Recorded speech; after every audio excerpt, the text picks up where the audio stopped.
All right, what's up, everybody? What's up? What's up? What's up, bro? What's up, little bro? He said he got the popcorn ready. Okay, all right. Hey, so welcome to another edition of Savings Minus Debt. I'm your host, LJ Young. Special guest on today, a Sneaker Life, Michael. Hey, what's going on, guys? Introduce yourself. There, go ahead and introduce yourself. Yeah, I'm a Sneaker Life, Mike. A lot of AKAs. I have a YouTube channel with 500,000 subscribers. It's basically a lifestyle and sneaker based. And yeah, I had a few slip ups, so I hit up LJ, and here we are, man.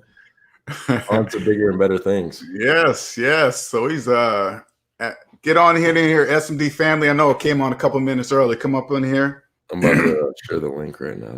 Okay, cool. You got it? You got the link? No, not yet. Let me see. Okay. If I need to resend it, let me know. I think I threw it in your email. But what's up, everybody? Get on in here. This is gonna be a good one. What's up, Jennifer, DTN, Mark, Brian? Welcome. Come on in here. Get up in here.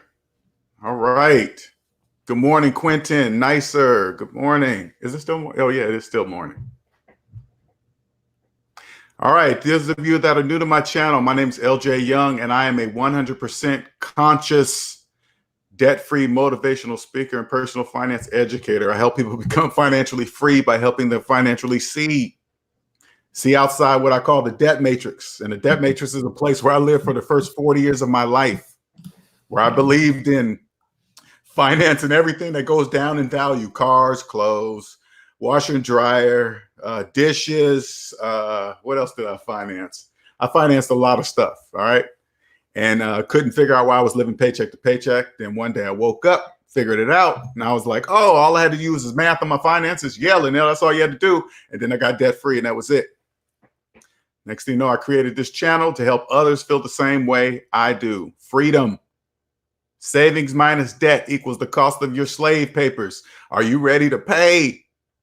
I hope so. All right. Norvell, what's up?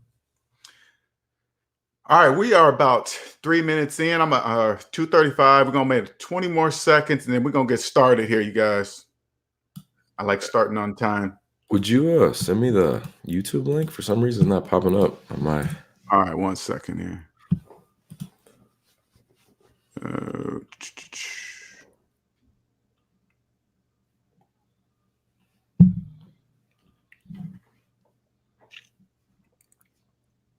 Oh, the link to the YouTube? Yeah. Oh, gotcha. Okay. All right. Just a second. 1 second, you guys.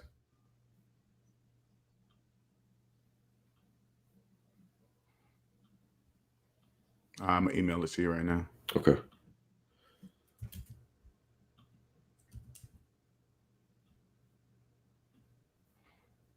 Make sure we get that going.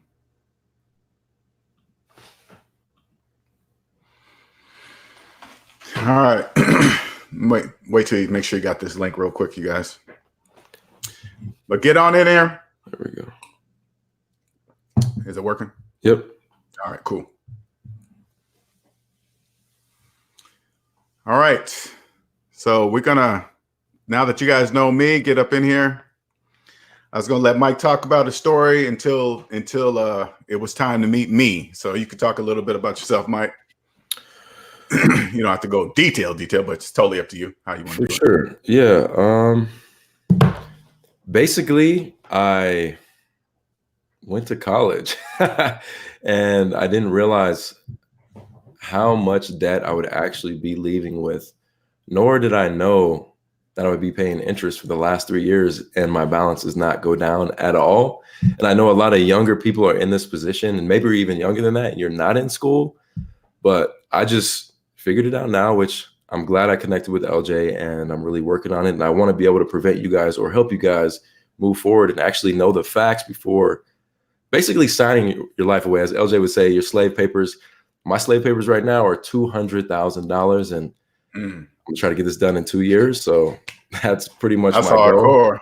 Yeah, and I believe I can do it. There was a lot of like mental breakdown. I think a lot of us younger, or just really people in general, you don't want to see that number, it's easy to go to Costco and buy like some steak, some good food, charge it, and I'll pay it. But let's say you missed that payment, you just financed the steak.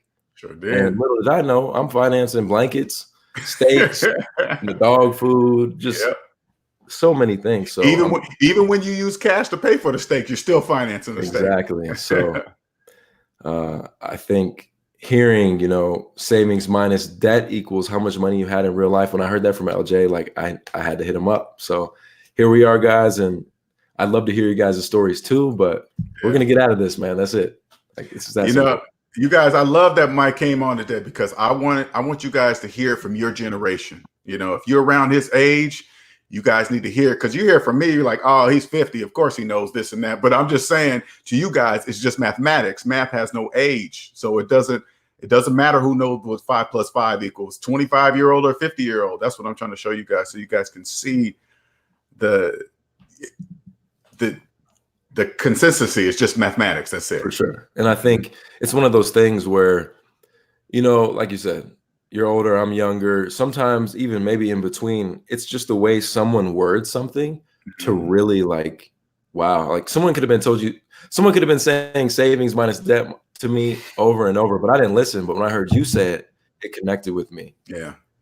So it connects with the right people, the people that are already. When I teach, that's that connection piece. It's that piece that somebody in the debt matrix kind of knows something's wrong, but can't put the finger on it. That's how I speak it. So when that person finally clicks with it, like, oh, that's it. So that's my drive, looking for the people just like you. For sure. It's like I was floating down the river and you put your hand in. It was like, yo, up here. You gotta get out of there, man. Yo, look at this. You were like, because when I said, get me out this water. Because when I said savings minus debt equals slave papers, you were like silent for a second. You were like, damn. I said, see all those shoes? You're like, yeah. I said, it really ain't there. You were like, oh. Hey, I've been financing all these. That was, but once I heard that, man, I was like, cool, Yeah, for sure. And then when we got off, I could see you were just like on it, because that video was amazing, man. That video was amazing. Thank you. Yeah. I see one of the comments said, what university did Mike attend and what was his major? So I went to Johnson & Wales University. My major was entrepreneurship and business administration. So yeah, right up my lane, but also $100,000 ticket. Wow. And didn't even know, just pulling that money. Nope. Had no idea. What's funny is this too. Have you noticed, you'll notice it more once you get out of student loan debt, but have you noticed how easy that money is to get, right? You just sign some papers and you get it. They don't even care if you spend it on college or not. You can give some to your friends. Have you noticed that? Yeah. I mean, I just look back at the little things of like being on a basketball trip. So I play basketball also, and we get our per diem money and I would pocket it. I'm like, I'm not spending this on no food. Like, I'm just going to hold on to this, thinking to myself, like, this is me. But in reality, I'm financing every dollar. Yes. So. Yes. That is funny, man. And that's why they started so young, but because you don't know at that age, if you don't pay every penny of that back, you're going to be a slave until you're dead. Yeah. And I wish somebody would have said like this to me. I wish somebody would have came to me and said, hey, Linnell, check it out. There's trillions of dollars in student loan debt, trillions. That's a lot of people. Do you want to be in that mess? I wish somebody would have said it to me like that. I would have been like, oh, that's a lot of people, right? Yeah. I don't want to be like them. That would kind of open my eyes. Something would have clicked at least. Yeah. I always went by the quote of like, why fit in when you can stand out? Right. And just hearing people, oh yeah, I'm still paying my loans. It's been 20. I'm just thinking about myself like, I don't understand that. And this was a couple years ago. Like I knew that I had these finances. I didn't know the interest was that crazy, but just hearing like, I got to pay someone for 30 years. No. When you heard that, did you make the connection with you? Like if you continue to do what they did, it will be 30 years for you. I mean, did that kind of connect at that moment or no? I don't know. No, I don't think so. I just felt some type of way. That's it. Gotcha. Yeah. You And know, what's like, so funny? Most of us ignore that feeling because I did the same yeah. thing you did. I would ignore it. Mhm. I got a friend So right now. Close friend, that has his student loan for like going on 20 years now. yeah. And I told him years ago, I said, hey man, you gotta get rid of those student loans, right? You gotta get rid of them, man. Look, just think, you only went to college for 4 years, you keeping your loans for 20. I said, that doesn't make any sense, right? Yeah, get rid of that. He still has them. Yeah. And That's how powerful it is, really. I think a lot of people get into this habit of like, okay, at least I know it's going to be $300 a month. Like, it's just automatic. I don't really got to worry about it. I don't want to put 20,000. I'll just pay this 300 every month. Not, oh, it's only $43 interest, but that adds up. And I think that's what really killed me, is looking at, I've paid $10,000 in interest in 3 years. And I'm just like, I don't even, did you add that up? You added it up? yeah, that's just from one of the loans. Oh, I didn't add mine up. I refused to do that. I didn't want to see that. Oh yeah, that's what really, like, so before I talked to you, that is what I saw. So I went in there, I was calculating all the interest, because like we're talking about, the balance didn't move. And when I saw I paid $10,000, it's actually 13.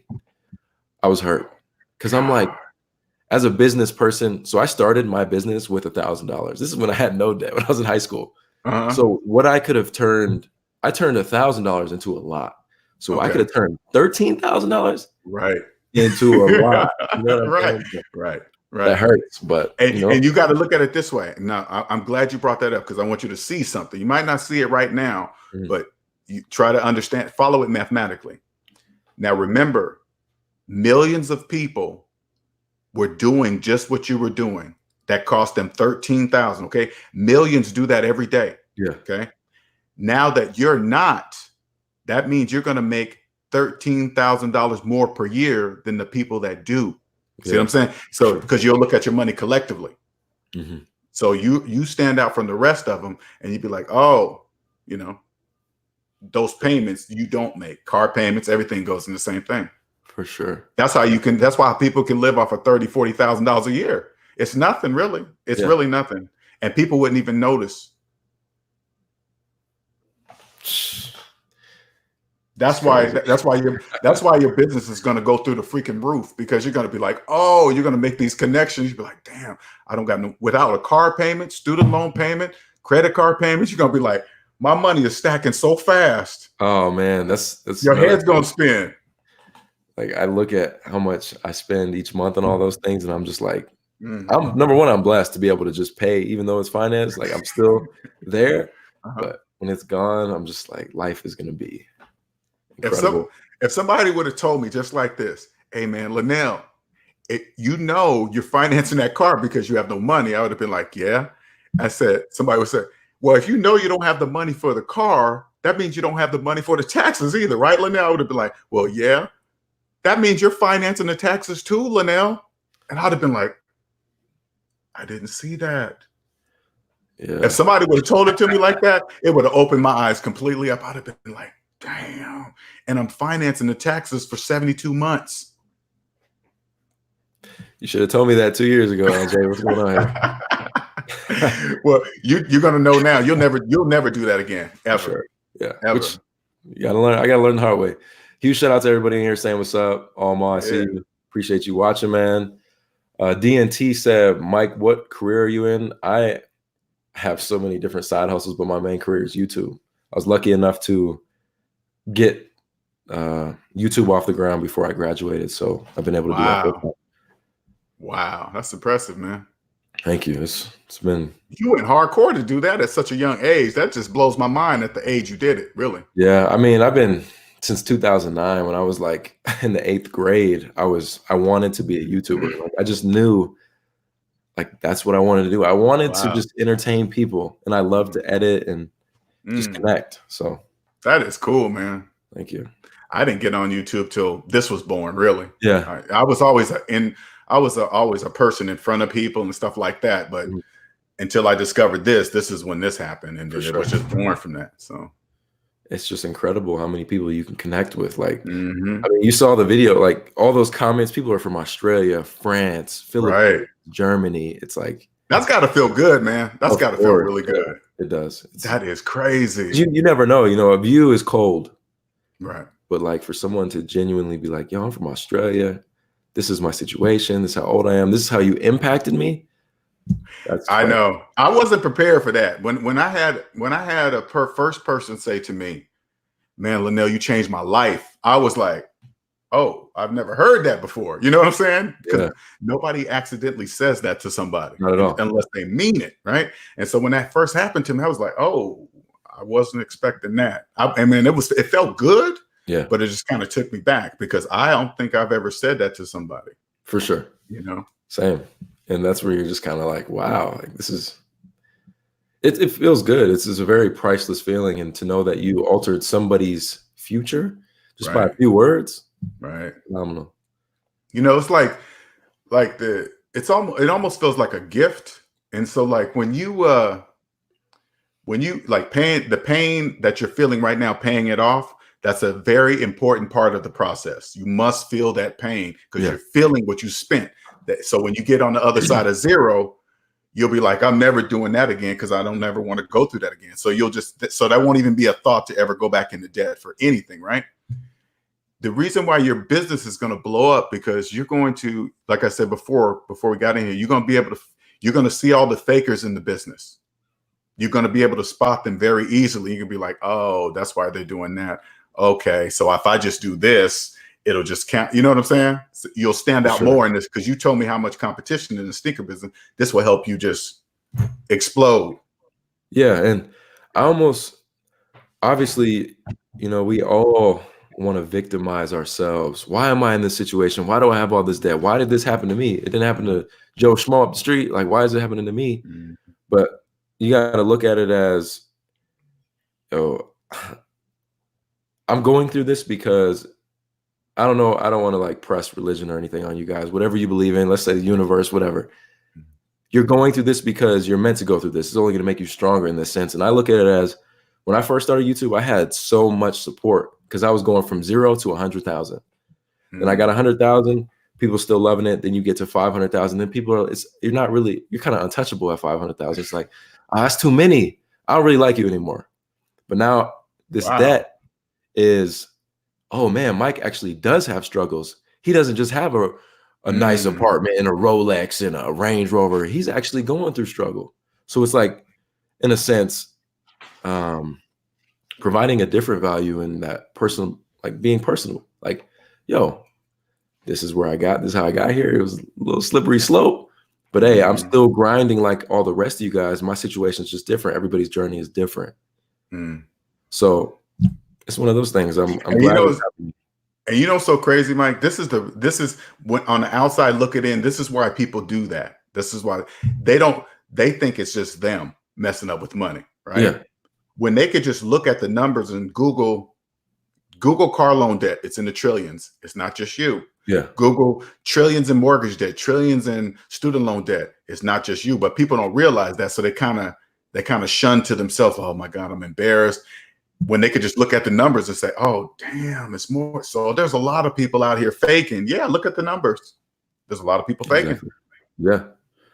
And I think that's what people got to realize. Don't let social media and all these things tear you down and make you feel embarrassed because a lot of people every content is curated. I show you what I want to show you.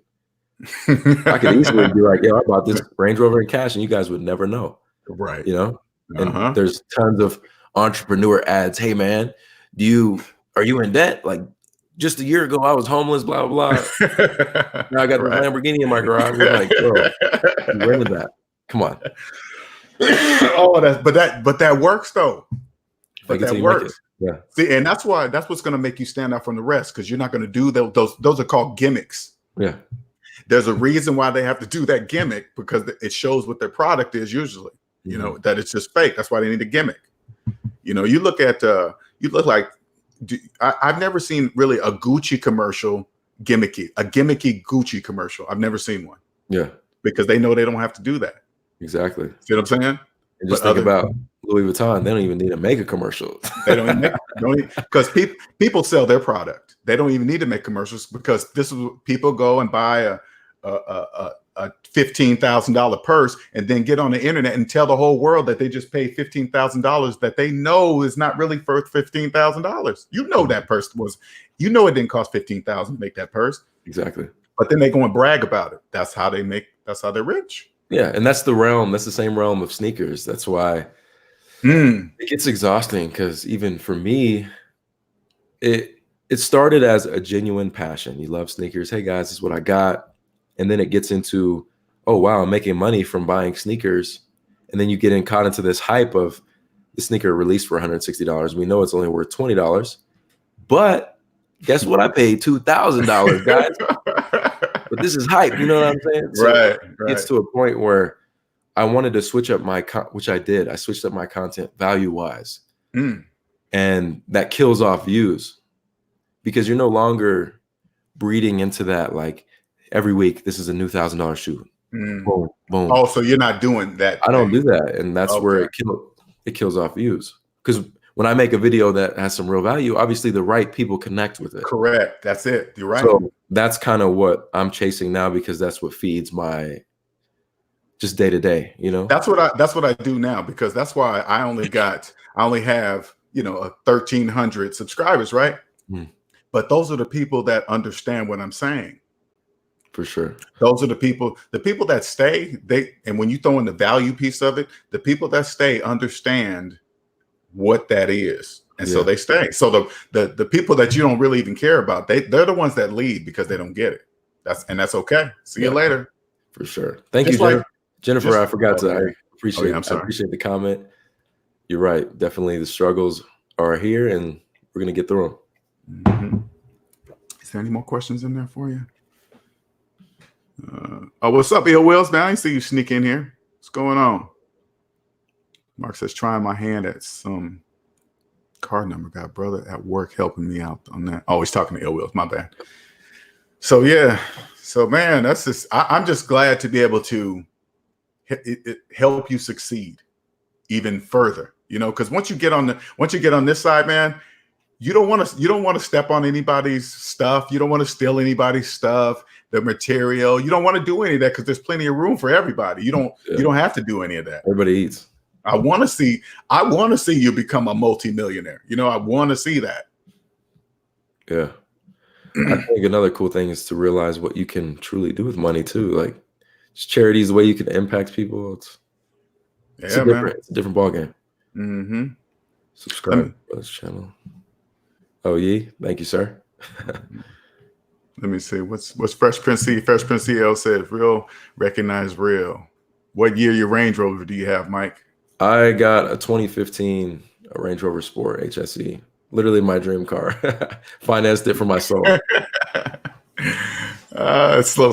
I know, because you know what? As long as you keep in your mind, like we said, knowing that that's the price of your slave papers, man, it really, if you look at it that way, nothing's going to stop you from paying off that debt, man. No, for sure. And I think, like, even honestly, I think if you would have told me, like, when I was getting my car, hey, man, you realize you're paying like double for this, you're going to be locked in. I would have been like, so, like, at that point in my life, like, I didn't care. Like, I set this goal.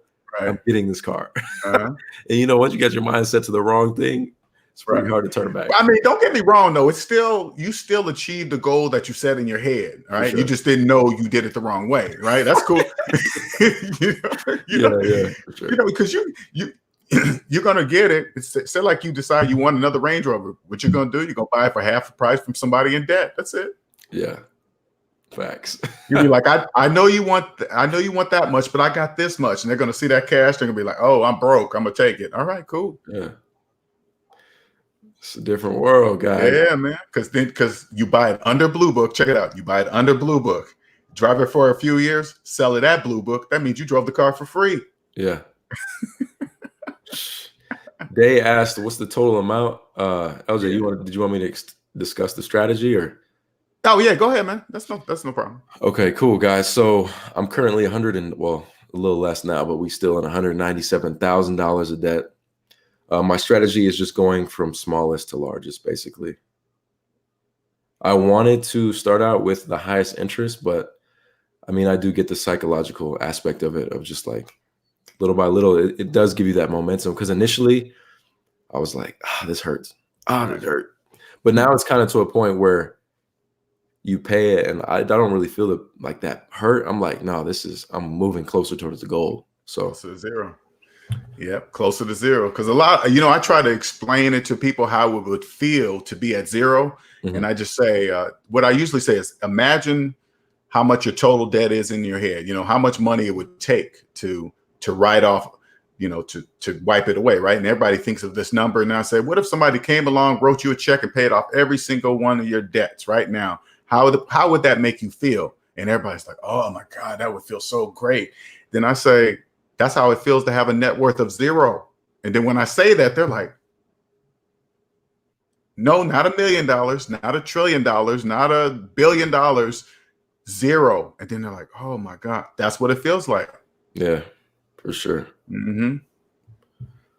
I always think about that. Like, if, it's weird. A part of me thinks that if someone came up to me and was like, hey man, I'll write you this check right now for $197,000, I feel like it wouldn't help me. It wouldn't. I feel like I'm really meant to go through this because I would only get right back into that debt. Until I personally pay it myself and feel every dollar, I won't know, because that's just the easy way out. Yeah, that might sound weird. I don't know. No, you're right. It's funny to hear you say what is true, and then you find the truth to be weird. See what I'm saying? Yeah. Because what you're saying is exactly correct. That's exactly. Because how do I know this? Because I've done it. I'm on the other side of that's exactly correct. But when you're in the debt matrix still, you think, oh man, that sounds kind of weird to say that. No, it's not. It's the truth. I put that in every aspect. Like, when there's nothing wrong with things being given to you and you being born into whatever, like that's your journey. But in the aspect of people wanting, like, hey, give me 197,000 right now. Like, Right. For what? That's not going to help you. You're going to be back in the same position. Because think about it this way. Think back when you were trapped in the matrix, you were doing all the wrong stuff, right? Yeah. And you actually knew you had $197,000 in debt at that moment. Say like that. Okay. And somebody, you just won $200,000. I guarantee you would not have taken all that money to pay off that total debt. I guarantee it. No, I would have bought some cool stuff. You would have bought some stuff. Oh man, I'm gonna put this into a business, knowing you could have been, because you didn't know you could have been free at that moment. That's why it doesn't matter if you give somebody in debt $1 million. It doesn't matter. Exactly. They'll just think, oh man, I can afford a bigger house payment. I can afford a bigger car payment. I can afford more credit cards, monthly payments, because I have more money. See, that's just debt. What do you think about the concept, and this is for anyone that has a business, of using credit positively? Because when I initially started, I built my credit, which clearly we got out of hand here, but I had bought tons of sneakers. Like, when I started my business, probably like 20 grand of sneakers, turned that into 150,000. So what do you think about that? Do you think it just takes a certain mindset to not slip up? No. Okay. I'm glad you asked that question. Very, very good question. Okay. When you get out of debt, you see the pain you're feeling right now? Yeah. You're never going to forget that. Okay. So business debt is good. Personal debt is bad. Yeah. Okay. So when you get out of personal debt, you're going to have a different mindset now. Your mindset's going to be totally different. Then when you come over to the business side, you're going to be like, oh, that's why it's better to get a loan, because you're going to start making a lot of money. You're going to get high up in your tax bracket. Okay. And then when you start doing business debt, you're going to be like, oh, that's why it's better to take a loan to do this, that, this. Because you'll understand the taxes. You'll be like, oh, do this, and I don't have to pay this tax, and this tax will be that, because it's tax different than that tax. And then you'll connect it all together. You'll be like, oh, okay. You'll know exactly what to do each and every time. So that's why I always make sure I distinctly separate those two, because they're two different things. So when you hear people co-mingling their stuff like that, or co-talking like that, you'll know right away that they're not doing it right, because you don't co-mingle those. For sure. So business debt is good, but you have to get out of debt. It's a weird thing. Personal finance. You got to once you get this straight, you'll be able to understand why. But until you figure this, you're never going to understand why. So it's important what you're doing. That's why you feel like you're made to pay that off, because it has to be that way. Yeah. Because it's going to break you. That pain you're feeling, each time you drop $5,000-$10,000, you could be like, damn, if I just paid it off in a year, if I just knew this in 6 months, if I had somebody just told me, if my blah, blah, blah, just, you're going to go through all that stuff, and then you're never going to forget it. Yeah. It's crazy. It's good, man. Yeah. It's facts. Just be happy, man, that you're doing it, man, because you can understand a whole new language now. Until you calculate daily interest. Okay, Mike. Oh yeah, I've done all that. Trust. What I was talking about with the whole concept of just the student loans. Like, I've looked at every interest. I'm just paying out the wazoo. Like, you did more than me, man. I never did. I refused. I refused to do that. I didn't want. I didn't want to cry. That's where that crazy aspect of me. I'm just like, and doing it right though. That's like I told you. The breakdown of, I'd run that deals page, and I'm like, this jacket's fire. 70% off. But hey, it's just gonna add to my debt. So knowing that interest. Hey, let's talk about what we were talking about in the back right there when we was talking about how people are saying you're going broke now. Oh yeah. Let's talk about that, because I think it's hilarious. Yeah, guys. So I made my video. A lot of positivity.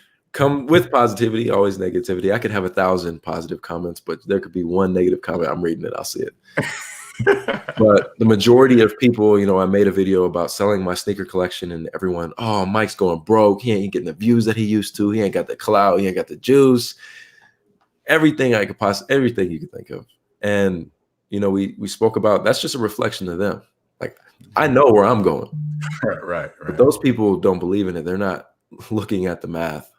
They're like, oh, he's selling all his shoes. He's broke. It's over.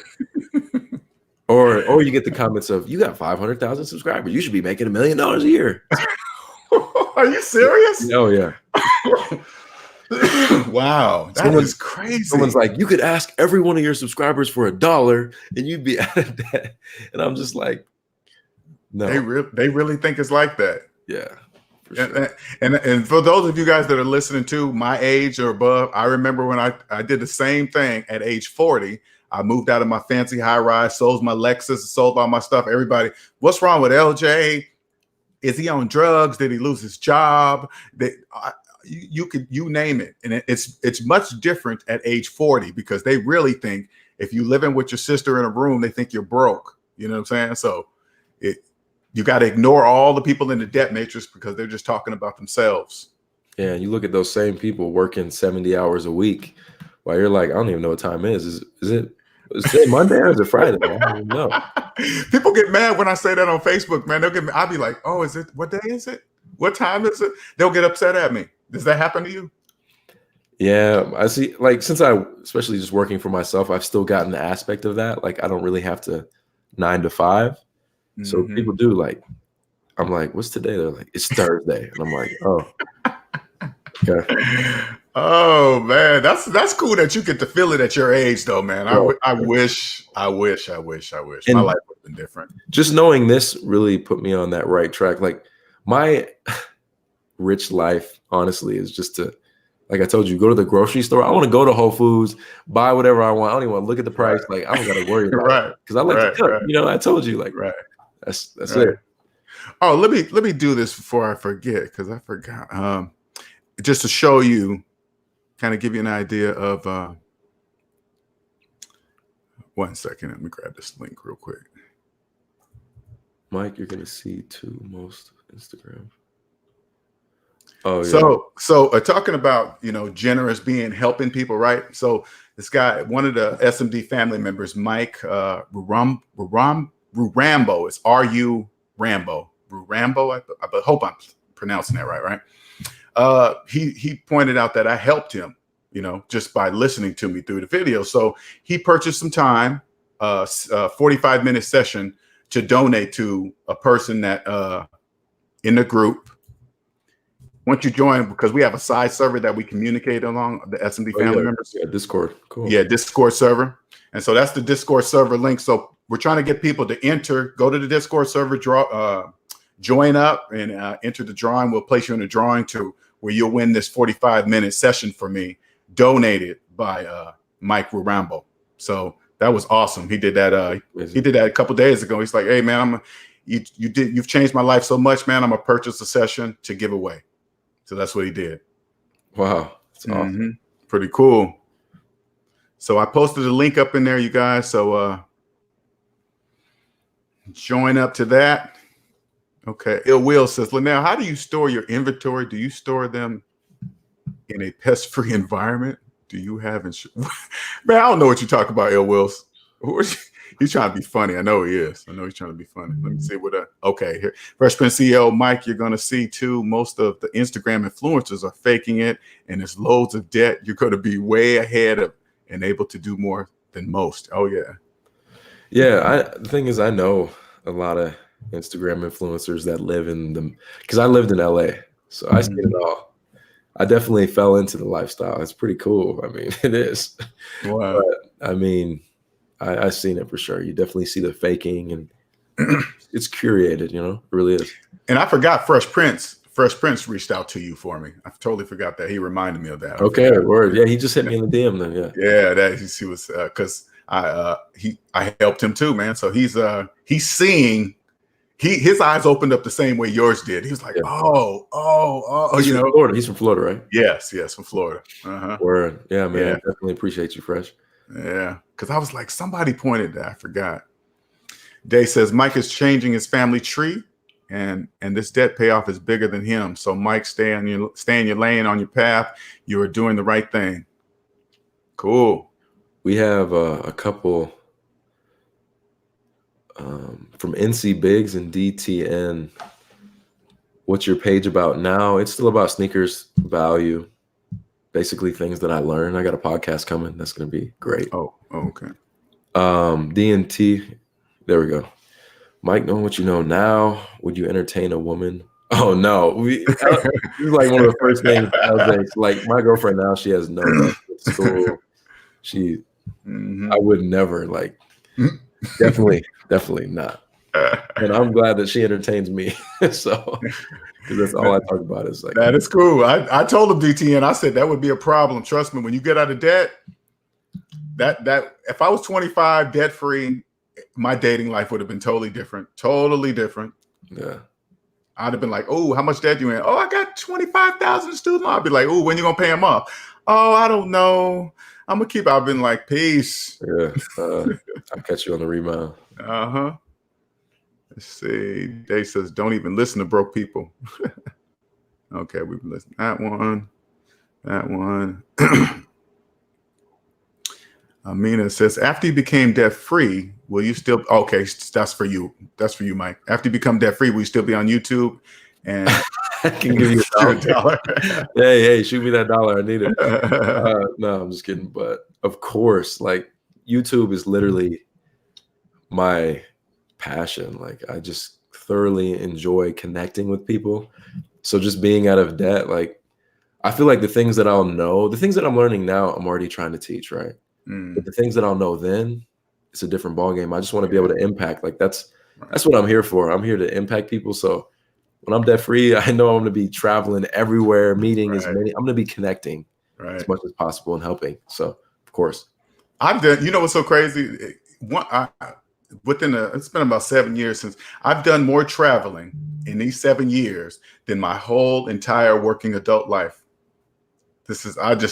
Once you get on, see, you already been here. All right. So you knew what it was like not to know what day it is, what time it is. I had to get used to that. And it had to come on to me one day to where people would start to ask me, hey man, you know what day it is? I'd be like, I don't know. And they would say, man, you never know what day it is. I was like, yeah, you're right. I never know what day it is. Or what time or time it is. And then I said, oh, that's why, because I'm free. Yeah, you're not. Free people don't care about that until there's a scheduled meeting or something, or you know that you owe someone. Right. You owe someone that time. It's like, I got to know it's Monday today because I need to make $150 today and tomorrow the next day because I owe Joe Schmo. That's why when clients call me, I make sure I say, okay, schedule your own time. I'll call you because I want to make sure they know right off the bat that I respect their time. You know, not Yeah. calling 5-10 minutes. Oh man, sorry because of this, that. Totally disrespecting their time. I don't do that. No, that's cool. That's one thing. Like I was expecting scheduling with you that the times were just going to be like all over the place, but they were like, "Oh, this is really on your time. Like you got the time, I got the time." Yes, and I'm see how you can see that. That's exactly why I put it that way, because I wanted to make sure that it wasn't going to be, oh, you got to at this time frame, because I already know money's difficult to even talk about. So if they built up enough courage to even reach out to me, I'm gonna make it as easy as possible. Yeah, some people only have that courage for a day. They know that they scheduled for next Wednesday. They're like, day by day, that doubt creeps in. I can't tell them. Cancel. I've had that happen. I'd call on the day of, and we were talking fine to schedule it up or whatever, right? And then the day of, nobody answers. So I'd send a text, an email, and they know I called. So I know they got it. Oh, yeah. But no response. And I just, oh, okay, they got cold feet. All right, I get it. I've seen it happen. For sure. I can see that. It's definitely a scary thing. But you did, though. What was it? He says, this is why I got off of social media years ago. Too many people faking it. I've seen it firsthand too many times. The thing is, it's true, but like, it's sad because faking it is what people like. That's what people want to like. That's what people engage with. But then when you want to like, let me put it this way. I post a picture of me in front of like some hype sneakers, some dope clothes in my car. 10,000 likes. I post me sitting in a room, maybe with some cash, like I'm getting out of debt. 100 likes. Nothing. That's what it is. And that is so funny. And coming from that like influencer aspect, I understand like you need to do what performs well. So then you psychologically get into this wave of like, it's like dopamine, right? Every 10,000 likes, oh yeah, 100 likes, you feel bad about yourself. Why does my life suck so much? Like it's a real thing, guys. Oh my God, that is crazy. You're right too. I know that's real. Yeah, until you learn to like, I'll put it this way, like this is the most humble aspect of it. I was in the club with a friend like 2 weeks ago, and we're standing there, and it's previous years, like I have a lot of different connections, friends, like in the club, bottle service, right? Amazing. But I'm in the club standing in the corner with my friend looking at all these people, and I'm like, typically I would be like, man, I'm a bum right now. I ain't got no bottles. I don't got my Rolex on. Like, you're trying to feed your ego, but this time what I've learned, I don't have my Rolex on. I'm standing there. I'm comfortable. I'm feeling great about myself because I don't got to prove nothing to no one. I know what I'm doing. Right. But society gets you. And until you can, the man who truly knows himself is the real winner. It's the real winner. You're right. So you're exactly right, man. I shout out to MR. You're a dope, sir. Shout out to he's the one that donated the time that we're going to raffle off through the week. We're going to raffle it off. If I didn't say that, we're going to raffle it off when you join the Discord group. And then we're going to present the winner that's coming up Sunday during Q&A Sundays. Okay. Ill Will says that was for Brother Mike on the platform. I'm working. Oh, I didn't hear his name. Okay, I guess he didn't. Oh, let me see what he was talking about there.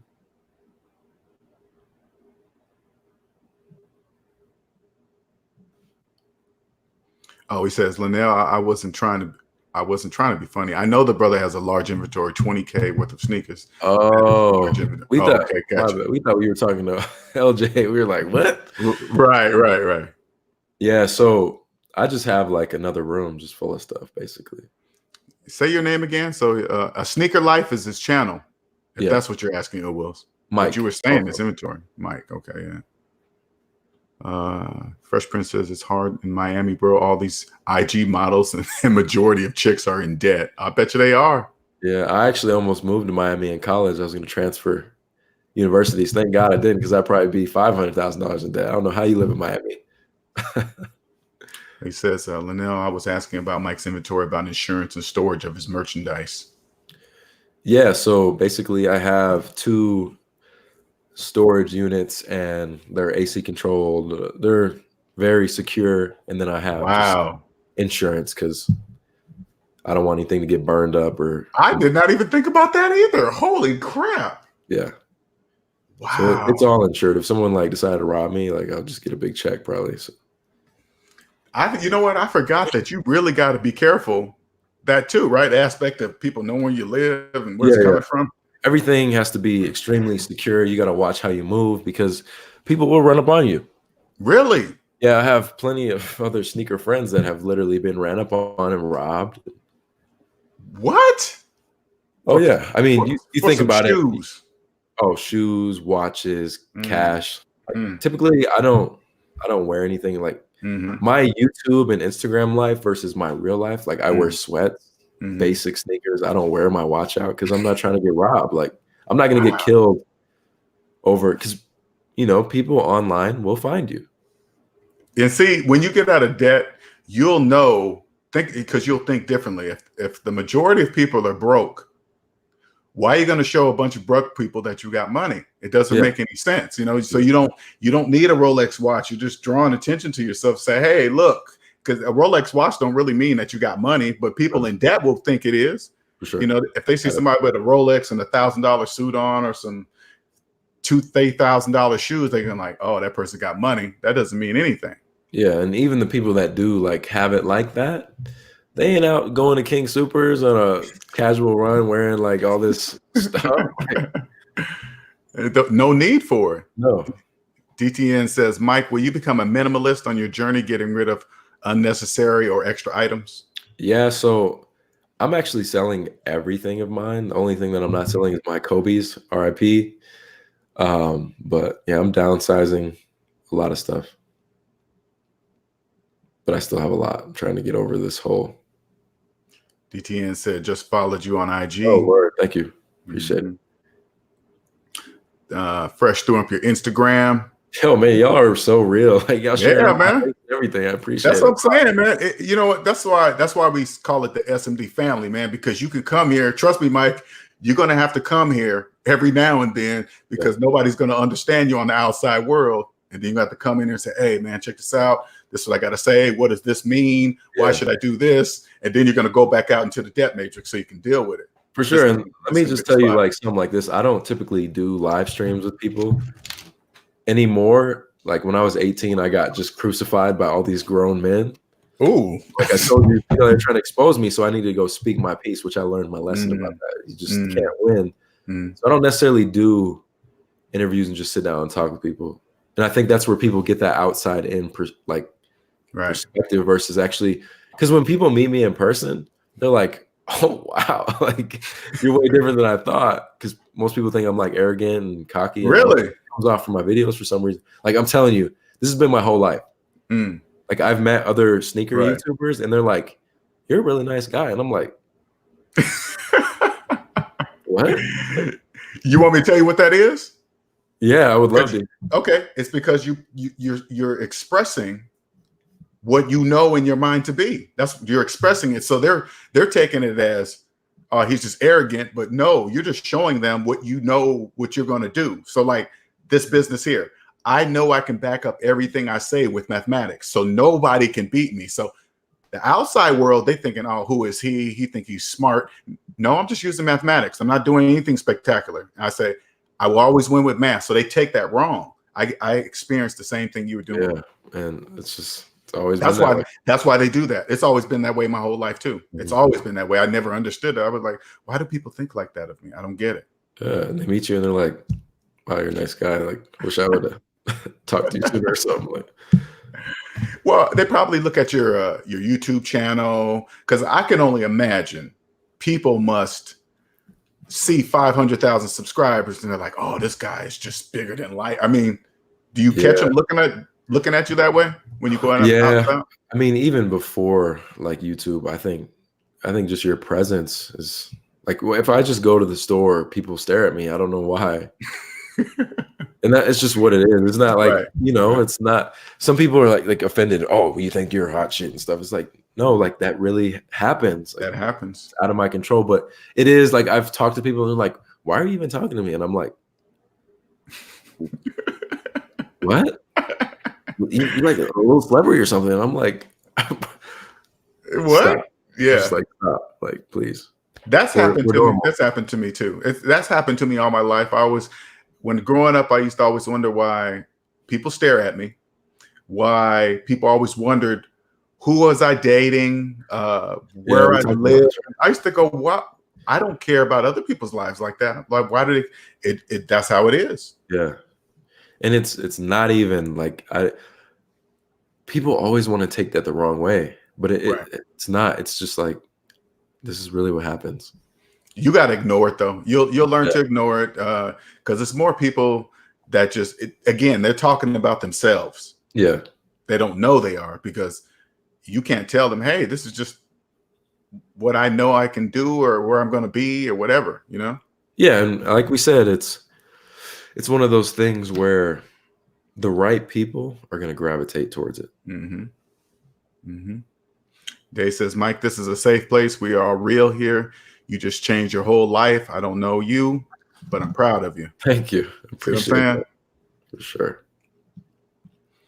Ill Will says, I sub to this brother's channel. Wish him best the future. Ill Will's another good dude, man. He's been helping me out since I was talking to the room, and it was just him and another person in it on my live sessions, right? He's been with me since. Day one. It's day one. It's cool. You know the real ones, man, you know? They said, I had not heard of you before LJ posted the link last week. So that's cool. Yeah, word. Young dude. Nicer says, LJ got math and facts on his side. You don't want the smoke. Yep, see? Yeah. It's just the way it is, man. And when you do you ever think this way? You got 500 now. Say like your channel goes up to 3 million. Do you think you're going to have to re-strategize things even more because of who you are, because the way people look at subscribers and believe you're just this multi-millionaire walking around here? You know what I'm saying? Are you going to have to change your strategy? No, I honestly feel like now, going through this roller coaster, that if that happened, I'm like prepared for it. So it's not going to change, you know? Well, you know it's going to happen, right? I mean, you really know it's going to happen. I mean, honestly, you can say it here. See what I'm saying? You can say, yeah, I know it's going to happen. I honestly can tell you I haven't thought about it. Okay. All right. Because I tell everybody, I say, hey, you guys watch me now. I'm going to blow up. I'm going to be like Dave Ramsey big. Yeah. People are like, how can you say that? Because I know it. Because everything I'm saying is true. That's how you know. When you know everything is true, like, honestly, let me tell you something, man. I ain't going to lie. It feels like a superpower, honestly, that knowing that no type of financial dude, no matter his history, doesn't matter how long he's been in a business, trading stocks and bonds, his math has to be right for any of that to work. It feels like a superpower when I know somebody's about to say something that only people in debt say. Yeah. You know, when they say something, let me give you an example. Like, say like somebody says, hey, this is what people in Debt Matrix always say. Hey, should I buy or rent? Would I be wasting money on rent, or should I buy a house, right? Only people in debt ask such questions, because people with money know exactly what they're going to do. So this is what I tell the people. I say, hey man, add up all your savings, add up all your debt. Savings minus debt equals how much money you have for a house. And then when they see that large negative number, they're going to be like, oh. But you know what's so funny? Some people won't even believe it. They'll be like, oh, that's not true. That's how I knew this was my gift. When somebody could look at me and say, oh, that's not true. I was like, ooh, I'm on to something. Yeah. That's crazy to think. Like, but again, people don't like to face the facts. And your journey got to be good though, man. Just doing it from are you planning on doing this until you're dead? What, YouTube or what? Just whatever, because you got a few things going on. I mean, are you going to keep just expanding? Yeah, I just love to see things build until the day that I just don't.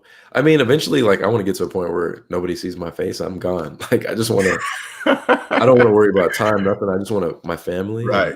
Like, I want to leave an impact and then just be ghost. Like, I want to be that dude on the yacht, and nobody knows who he is, but he's here. Right. He ain't worried about what day it is. No, you're right. Nobody know who he is on that line. Yeah, I posted something today. I said, I'm trying to get to the point to where I take time out of my money That's the point I'm trying to get to, because Yeah. wealth is not a whole bunch of money. Wealth is just owning the time in your life. If you own the time in your life, you got plenty of time to make as much money as you wish. For sure. I never knew that. See, like, and that's where I can tell you, like, you said, the 3 million subscribers can happen. I can't tell you that's going to happen, but what I can tell you is I will be that guy on that boat that nobody knows when I'm on my own time. I can tell you that. You know what I was thinking? I'm going to be that guy. This is what I picture. You know how you probably really never notice it, but you sort of picture yourself the place you want to be, right? You don't really tell anybody because they'll think you're crazy if you tell them, right? But it's true, right? Mm-hmm. So I always picture myself up on that stage, just like a Dave Ramsey. You ever click on one of those Dave Ramsey videos, you see him walking across the stage. Either I'm going to be up on the stage by myself, or I'm going to be up there with him. Oh, okay. Yeah. And another person I want to be on is the Joe Rogan show. That's another one. Oh yeah, I love Joe Rogan. I love him, man. I want to get on that show so bad. That's one of my goals right there. Okay. Mm-hmm. So I just picture it. Mm-hmm. Once I picture it, things go into motion to making that happen. It manifests itself. But you got to believe it. You can't sort of kind of fake it. I kind of sort of, no, it doesn't work that way. You got to say, okay, that's going to be me. Yeah. People take that as arrogance. Okay. Oh, I mean, if you're not your number one fan, you're not the one that believes in yourself the most. How are other people supposed to believe in you? Mm-hmm. DTN says, "Hey, Mike, go check out some of Linnell old car session videos. He's been teaching this message. Glad I found Unc. He calls me Uncle LJ. He's around your age. I found him several years ago. Yeah, he was the second person in my live sessions. Ill Wills and then him for the first 3-4 months." Wow. That's initially like when Fresh Prince told me about you, I went through all your videos watching them one after another. You did? Yeah. Oh, okay. I do my research. I want to know cool. what it is. So I've seen them. Oh, okay, cool. Yeah. I didn't know that till now. Thanks, man. Yeah. Fresh Prince says, "Hey, Mike, I'm doing YouTube as well, but a prank channel. Any advice for a new YouTuber trying to make it?" Yeah, man, you gotta be a monster. Like, a lot of people don't realize that, there's strategy to YouTube, but there's a lot of luck with the algorithm. You gotta be, I put it this way. If I put out 3 videos a week, potentially one of them is gonna pop off. Hopefully. You just gotta be a machine. Like, you gotta have this sicko mentality when it comes to YouTube, and people aren't willing to put that in. Like, you gotta be prank after prank after prank. Wow. Even fake pranks, it don't matter. Just keep going. It's all entertainment. And a lot of people don't understand that. They're trying to do, you try to be so real, but real doesn't get you views. It's content. Boom, boom, boom. Right. That's the best advice I can give you. See who you want to be, copy their pranks, make them your own. Put your own flavor on it or something. Yeah. It's like a remix strategy, and just be yourself. That's it. Yeah, he's going hard though, man. Fresh Prince is going hard. Yeah. I mean, if you go to his channel, Mike, and check out his first video versus where he's at today, you'll see the transition. Totally. Oh yeah. And the first video, he was like nervous in the car. Remember you said I was in my car with my iPhone. He was doing the same thing, right? You see what Fresh Prince is doing now. I'd be like, ooh, I would never do that. The confidence is coming. Confidence. Day says, "Mike, would you be hesitant to ask a business partner to see his or her credit report? That will tell you a lot." When LJ brought that up, I thought, wow. Yeah, that's cool. Oh yeah. When we had our phone call, he brought that up to me. And even just from what I've learned now, just hearing the way people speak and talking about businesses, I can catch it. Even though I'm in it, obviously I got my debt, but it's like, oh, I see. Just wait till I'm out of this and I'm locked in. So without a doubt, if I know that I worked this hard to pay off $197,000, but you messing around, no thanks. Right. I'll tell you, right. I mean, you could look at it, and Dave brought that up. Thank you for bringing that up, Dave, because again, all you got to do, just the one thing, the student loan, right? Yeah. If they just, how the smart people always post their degrees on the wall. So when you walk into their office, you're impressed by it, right? Yeah. Walk into the office and then say, "Hey, man, you still have your student loans?" People in student loans love to tell other people they still have their student loans for some unknown reason. I don't know. So they're always willing to answer that question, right? As soon as they say yes, and then you turn to the date they graduated on their degree, and you got to think to yourself, why would anybody in the world keep a student loan for 20 years? Why would that? it doesn't make any sense. That's how you know you would never do business with that financial business with that person, because that makes no mathematical sense in any country in the world. For sure. Mm-hmm. Nicer. My recent revelation is that people that are financially free have expenses. People who ain't have debt. Yes, that's true. That's true. They don't, but people in debt don't know they're in debt. I mean, like, think about it. Think about it, Mike. Like, for example, when we totaled up your total debt, right? Yeah. You see this negative number. I can only imagine your feeling. You don't feel like you're in debt because you got all this stuff around you. You know what I'm saying? What was that feeling like, so they can understand that? Yeah, that was the first question you asked me, is like, hey man, this is how much debt you're in. Do you feel like it? And I'm like, no. Like it's just kind of, it's sad that you don't. Like, I have 2 cars, I have a nice apartment, I got food in my fridge, I got gas, I got all these shoes, just stuff on stuff. So it's like, I don't owe nobody nothing. But the reality of it is, you don't own any of that. Mm-hmm. You're financing some cheese in your fridge.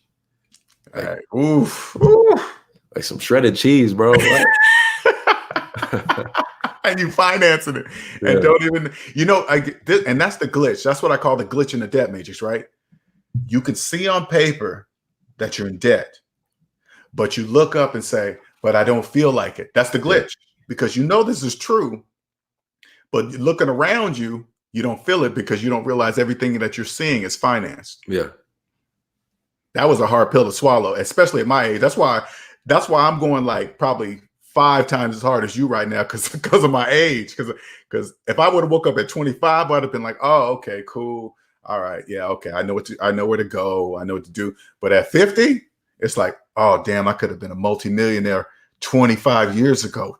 Damn, I got to get going. So I'm on overdrive. And that's why, like, I think as soon as I had a mental breakdown of like this huge number. How am I going to do this? But I also just started listing everything, Mm-hmm. So that was just my feelings. Oh, you started listing all your stuff? Yeah, immediately. Oh, yeah. Okay. Wow. Yeah, so this is like the breakdown to give it. It was, here's the number. Oh, that's cool, but I don't feel like that's the number. And then, oh my God, that's actually the number. Oh man, what am I going to do? Oh, let me talk to some people. Those people are not helping me. They don't know what they're talking about. All right, I'm selling everything.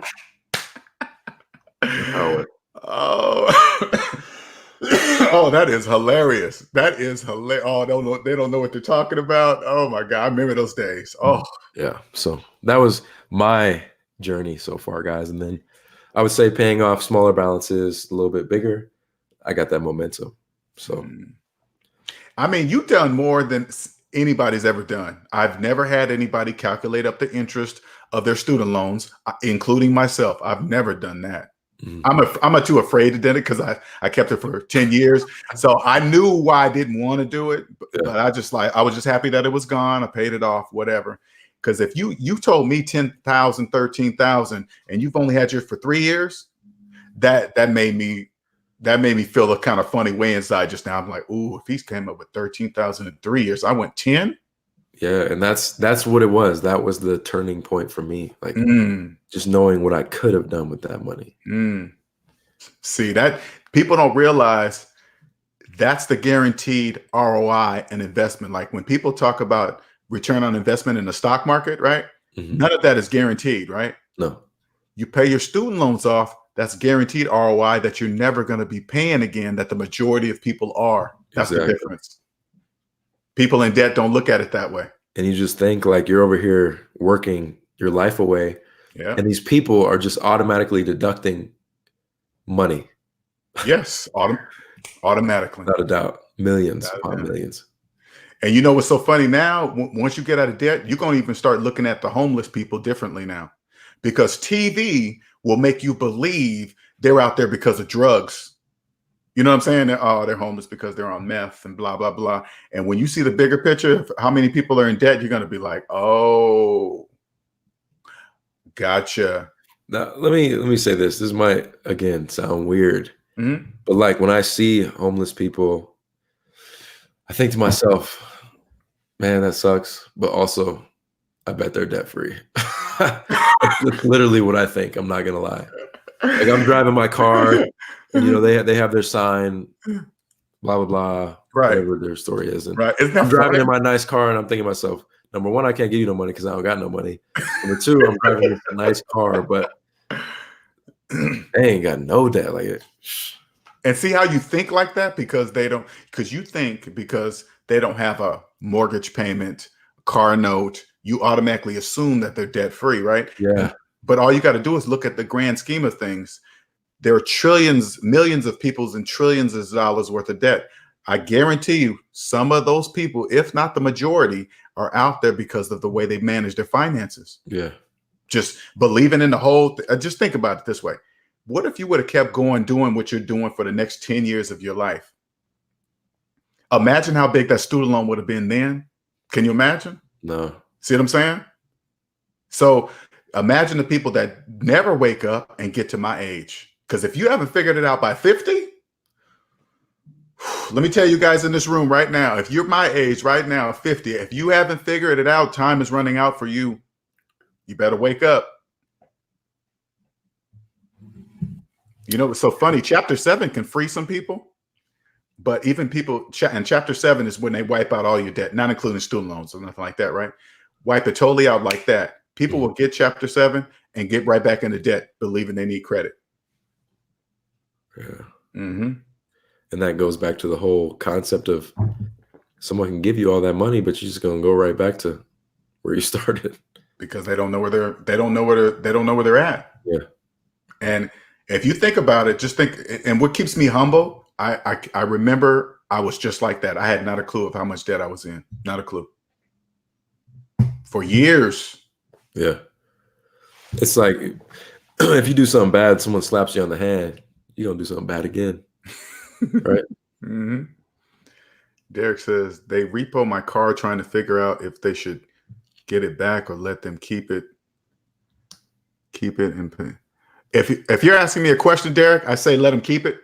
Don't try to get they're obviously taking it because you didn't make the payments. And since you didn't make the payments, that means you can't afford it. So you got to just leave it. Let it go. It's not a big deal. It's just a depreciating thing. You're still going to, when they sell it, you're going to have to pay. Oh, okay. Okay. There it goes. All right. This thing is going fast. I'm sorry, you guys. This thing skipped all the way up. Let me finish Derek real quick. Okay. So you fell behind 4 months, no pay. So look at it as a blessing. Okay, man. You can't afford the car. Let it go. Don't worry about what anybody around you thinks. Who cares if they say you're broke or you can't afford it? He got his car repo. Don't worry about it. Those are people in debt that talk like that. Okay. Almost says, I know you think you have it, but just think about those people with families and a bunch of bills that didn't pay their debt off before starting their family. Oh, yeah, that was me, Alma. Yeah, you're right. He's right about that, Mike. Good thing you didn't have kids with debt. Okay. Oh, shoot. Oh, man. Telling you, man, good thing you didn't have kids with debt. That's bad news bears right there. Yeah, I always think about that. When you have children, your kid experience is going to be the most wonderful time ever because you're going to have the time and the money to do anything you want to do with them. Yeah. Mm-hmm. And you're going to naturally carry what you're learning now. You're going to naturally pass it on to them. Yeah, which is, again, like I think Day said, like you change the family tree just by that. Mm-hmm. Family tree. This is generational. That's how I know it's my gift. That's how, when you feel it like that, Mike, that's how you know it's your gift, man. Because you feel it and you see it. Because I saw those comments, man. You was that one simple, what was that, a 10-minute video? Yeah. 70,000 views and people pouring out. That was amazing to read, man. I read through damn near all of them. Yeah. It's incredible. Let me see, Derek, did I read that? The reason I said that was because I heard you still have to pay the balance after they sell it pennies on the dollar. So I was thinking if I still have to pay, why not get it back? Okay, I'm going to tell you what you're saying, Derek. Okay, so listen, this is what you're saying. All right. You're thinking about getting something back that you cannot afford. That's why they took it in the first place. So getting it back is not going to help you. Okay. So whatever they sell it for, you're going to have to pay the difference. That's just part of getting out of the debt matrix. Let them take it. Admit to yourself they took it because you was 4 months behind on your car payments. That means you can't afford it. I'm not trying to judge you. I'm not trying to talk down on you. I'm speaking to you mathematically only. Just think about the math. That means you can't afford it. And then they take it. They're going to come after you for the balance, whatever, pay it. And then you'll be done with it forever. And then never do that kind of situation ever again. Okay. Any other questions for Mike? Because I forgot to ask how much time you got, man. I know we've been on here for a minute. Oh yeah, no, we're good. Okay. You even know what time it is right now? No. I was just gonna say that. I got a clock in front of me so I can pay attention, man. Someone asked how old I am. I'm 25. Oh, okay. Gabriel, actually. Oh, Gabriel then. Yeah, Gabriel's 19, man. He's just on board now, man. He's a kid. He's out of Florida too, man. He's jumping on board. His eyes have opened up. His mind is blown. Because I've been having him play Monopoly. I said, hey, man, go test what I teach you on the Monopoly board. And he's been killing people and bankrupting people in Monopoly because they're playing debt-free now. All right, you're welcome, Derek. Much appreciated, man. You're welcome. Fresh Prince says, Mike, if you really think about it, we are ahead of the game thanks to LJ. I'm telling you, bro, you think you're free now. Wait till you finish, bro. See what I'm saying? Yeah. No, for sure. That's really what keeps me motivated, because it's easy, again, to just feel victimized. Like, yo, why is this happening to me? And then you just don't do nothing, you know? So it is that, hey, as long as I'm ahead, like, it's all that matters, the bigger picture. See, people don't talk like Fresh Prince. He knows. People that feel it, because he did what it takes to get out of it too. He's like, I pointed out so many things. I said, this is all you got to do, Fresh. He did it. Now he's free. Yeah. Gabriel says, I can't imagine how it feels not to think about money. Do you think about money much?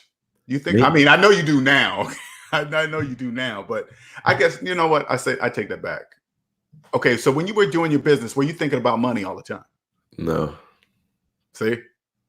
Money wasn't even a factor. Like, even with YouTube, money wasn't a factor until I started making money and going backwards. But initially, like, money didn't even exist. Like, I just knew everything was good. Like, I don't know. I just never thought about it. Wow. So when you started, did you already know you're going to be selling shoes and doing whatever? Yeah, so I initially started selling shoes. That's the whole reason I started back. So, like, here, I'll break down the story. I always wanted to be a YouTuber. High school, I really locked in on basketball. I wanted to play college. I wanted to go to the NBA. Went to college, and I was selling shoes on the side just to have some, like, extra money, because I had gotten, like, a stipend from being a good citizen in high school. Okay. And that's how I created a sneaker life.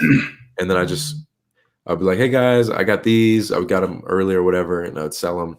And that's how I started my business. And then it just blew up into being, like, an actual, like, I guess, influencer is what they want to call it. So yeah, that's how it worked. But there was never no, like, money. Like, I didn't do YouTube for money. It was fun. Yeah, you're right. You know? People don't understand that either. Because when I did it, they always say, hey man, how much money you pulling in? I'm like, why are you guys always asking me that question? Yeah, like, money.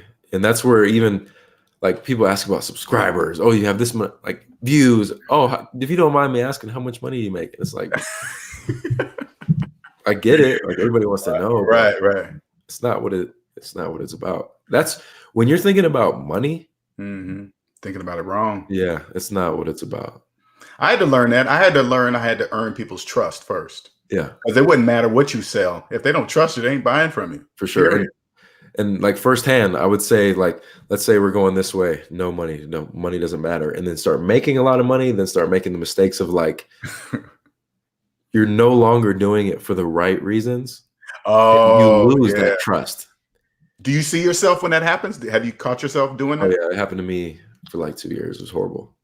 Wow. Oh, 2 years. Yeah. 2017, 2018 were horrible. Oh, you got caught up in it and didn't realize you was in it? Oh, wow. Yeah. And then I would say 2019 here is where I, like, was able to come back to myself and be like, I always put it this way. I can say that I bought a Range Rover. Let's say, even if I bought it in cash, I can brag to everybody and show YouTube videos. It'll do good. People don't care. People want to know how I got it. So it's that value aspect, that trust. And that's where you're not even worried about money. You're just genuinely being yourself. Like that video I made where people are pouring into it. I wasn't even going to make a video. I've been sick, but I like really felt it on my spirit. Right. I just sat there and talked about how I'm feeling, what I'm doing, and look what happened. So let me ask you something, because I'm gonna need to know this information, because I can feel this about to hit. Okay, so I can feel it coming. I don't know why. I'm not sure why, but I can feel. What should I look out for that will help me prevent from accidentally getting caught up at a level of something that I'm not familiar with? What can I look out for to say, oh, don't do that or whatever? I think that based on where you started to where you're going, you don't have to think about that. You sat in a room and talked to yourself, you know? I feel like your foundation's already there. Okay. Mine wasn't. I wasn't expecting to make a $10,000 check from YouTube. Gotcha. So it threw me in this world of literally going from no money, like $800 was a lot, to like $10,000, to where I didn't know. I didn't have any foundation. Nobody taught me about money, which you already have that foundation, so you shouldn't have to be worried. That won't be okay. All right. I thought it was some kind of difference. Okay, so it'll be what I already know, just at a different level. I mean, the only thing that I could say that you would go through is, let's say you get a taste of those high views, and then they start declining. That makes people go crazy, because you're just like, what? Did I do something? Is it me?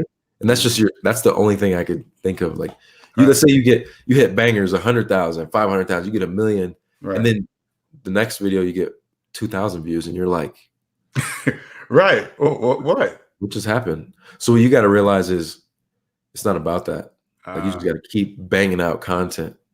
If you have 1 million subscribers, that doesn't mean you're going to get 1 million views. You might get 2,000, and that drives people crazy. How do I have this many subscribers, but only this many people are watching? It's out of your control.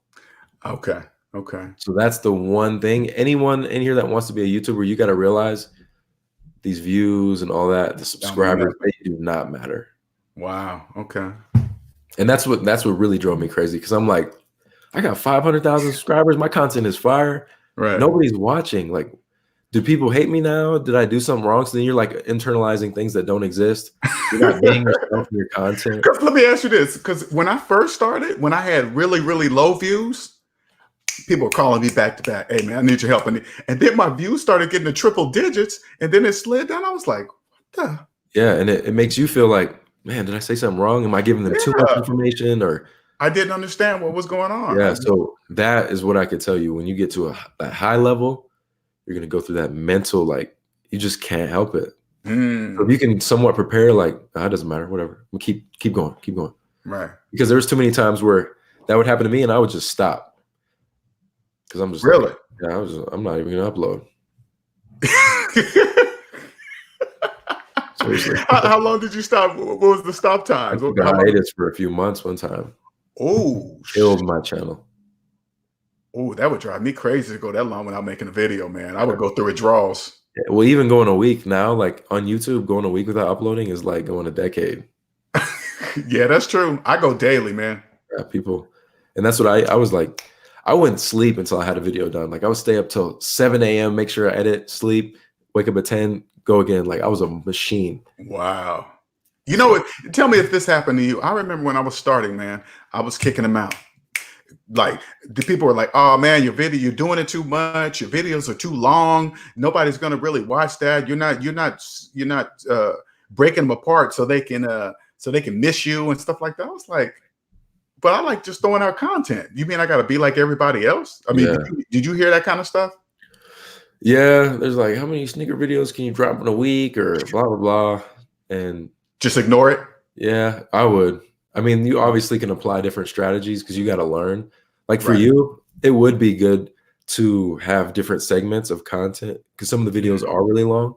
So if you just broke down, like, you know how Joe Rogan will have a 3-hour-long podcast, but then he'll highlight these different clips for more content, just so you can attract those people to watch the longer video. Gotcha. Oh, that makes sense. Okay. There's definitely strategies to it, but I mean, people will try to bring you down, and then if you see the same comment a lot, then you start to like believe it. Like people were telling me that I was acting different in my videos and they missed the old mic. And I was like, what? Because and I just kept seeing the same comment over and over and over. So I started to like question what's wrong with me. I was watching like my old videos trying to figure out what I did different. But it's just like I grow. I'm not going to be the same. I'm 25. Right. I'm not the same 18-year-old. Right. Right. So That's again, great. those people fall off. You get new people. Because they don't grow with you. That's why. No. Those people. Oh, gotcha. Okay, that makes sense. So that makes sense. Because I got a couple people like that. You can tell that I've outgrown them. Yeah. And if they can't accept that when it's their time to understand, let's say you grew, right? And then let's say your third video is talking about something that they can't connect with. Fine. Bye. They come back in 3 years and listen to that same content. They're like, man, I wish I would have been absorbing that. You're right. You're right. And that's where I moved my videos into more like it's sneakers, but also business, because I know my audience is 25. They want to know how to make extra money. They want to know, oh man, I see Mike is succeeding. But it's like, no, Mike's actually in all this debt. And I'm in debt too. That's relatable. Like, oh man, I haven't seen you in like 3 years, but I'm back. Right, right. So, yeah, you're right. Because I can imagine how many people you've affected just from that video. I can tell by the comments. I can. For sure. Here, Day has a question for you, Mike. Have you had to set any boundaries in your life with friends and family and how you run things? Oh, that's a good question. I mean, from your perspective, like, can you elaborate on the question? Like, how are you taking this question? Like, in what sense of boundaries? Do since say like, because I'm assuming Day, I'm assuming this. So I say like now that you getting building views, and do other family members think you're rich now that they can get some stuff like that? How is that? I'm curious. Yeah, so it's definitely been tough because you know, my own family's perception, because it's not like I call everybody all the time and talk to them. So their perception of what they're seeing versus the reality of it has sometimes made them just think I'm like rich. Like I'll have friends that will talk to older friends from high school and they'll be like, I see Mike's a millionaire, because they see the likes and they see the ads and all that stuff. So wow. So you're a millionaire amongst some family and friends. Oh yeah, for sure. I got the nice car, the apartment. I got everything you can possibly want in life. That is crazy. So then when I'm able to sit and just like actually talk to them, they're like, wow, like that's not true. Yeah. Mina has a question. Do you get paid based on subscribers or views? Views. Views. Oh, wow. Okay. Subscribers attract brands. Views get you paid. Okay, you got to teach me, man, because I cannot get my AdSense account going for nothing to even get my money. Oh, really? Yeah, I don't even know. I can't figure out how to do it. Yeah, I can show you how to do it. Okay, cool. Because I got my views is getting up there. So. Yeah. All right. What's nicer saying? Making positive changes is going to turn into good habits that affects all areas of your life and become a lifestyle. Yeah, I love my peaceful lifestyle. I love it. Dave says there's a balance between staying true to your message and customizing your content for your audience. Yeah. And that's what I got to do. I got to learn how to. Yeah. And that's like some of the comments were like, oh, you're not going to do sneaker reviews. I guess I'm going to unsubscribe. And it's like, this video had nothing to do with that. Like I'll have a Rolex video this week. And I know I'm going to get comments of people like, oh, you're in all this debt, but you got a new watch, huh? You know, but that's the customized. How do you not respond to those guys, man? How do you literally ignor them? Do you just read? It's like talking to a wall. There's no point. I'm gonna get it. I've been delaying some of the videos because I know I'm just like, oh, you know what's so funny? I'm watching you act out what you're reading about it. How you say you're like, oh, yeah. I could easily just roast people. I'm that guy. I'm like, you want to roast me? Bad news, but I can't do it because people really get hurt too. I have commented back and they're like, wow, you're gonna say that to a subscriber? Like unsubscribe. You ever get somebody try to send a strike on one of your videos because they're mad at you or anything like that? Yeah, it used to be like that. It doesn't really happen. I try to just stay neutral. That's why I don't respond. I don't give anybody the energy to want to like, yeah. Gotcha. No, I'm like that too. I don't respond because if you read the question, you already know why they're doing that. So if you read through the question on the other side, you're like, oh, you're just doing that because you wanna make me feel bad about something. Okay, I'll just leave it Yeah. alone. Or I had one dude say, wow, Mike is going to try to give us all this advice when he's in debt. And I'm like, bro, I'm just teaching you what I can't, like, this is what I just learned. Like, I'm just trying to teach you. Oh, that is so. They always, you know what? I noticed that non-believers or not even non-believers, people that don't want their life to change, they always want to immediately respond to the negative to whatever you're doing automatically. Some people don't even watch the video. They see the title and they just leave a comment all the time. Oh man, that is hilarious. I mean, I'm listening to you because I know I'm going to experience that. Oh, yeah. I know I'm going to experience it. Almost says the reason I fell off from watching sneaker videos is because their companies make them so hard to get. So I felt like, why bother watching if I'm not even going to get them? You know, think about that. What I'm all saying, Mike. Yeah. Hey. Okay, I'm on the stream right now. Yeah, I definitely hear you on that. And that's kind of what helped me succeed is the company's making it so limited because that's why you'd want to watch the video. Because you wanna see something you can't obtain. But I definitely get the frustration of waking up early in the morning and striking out.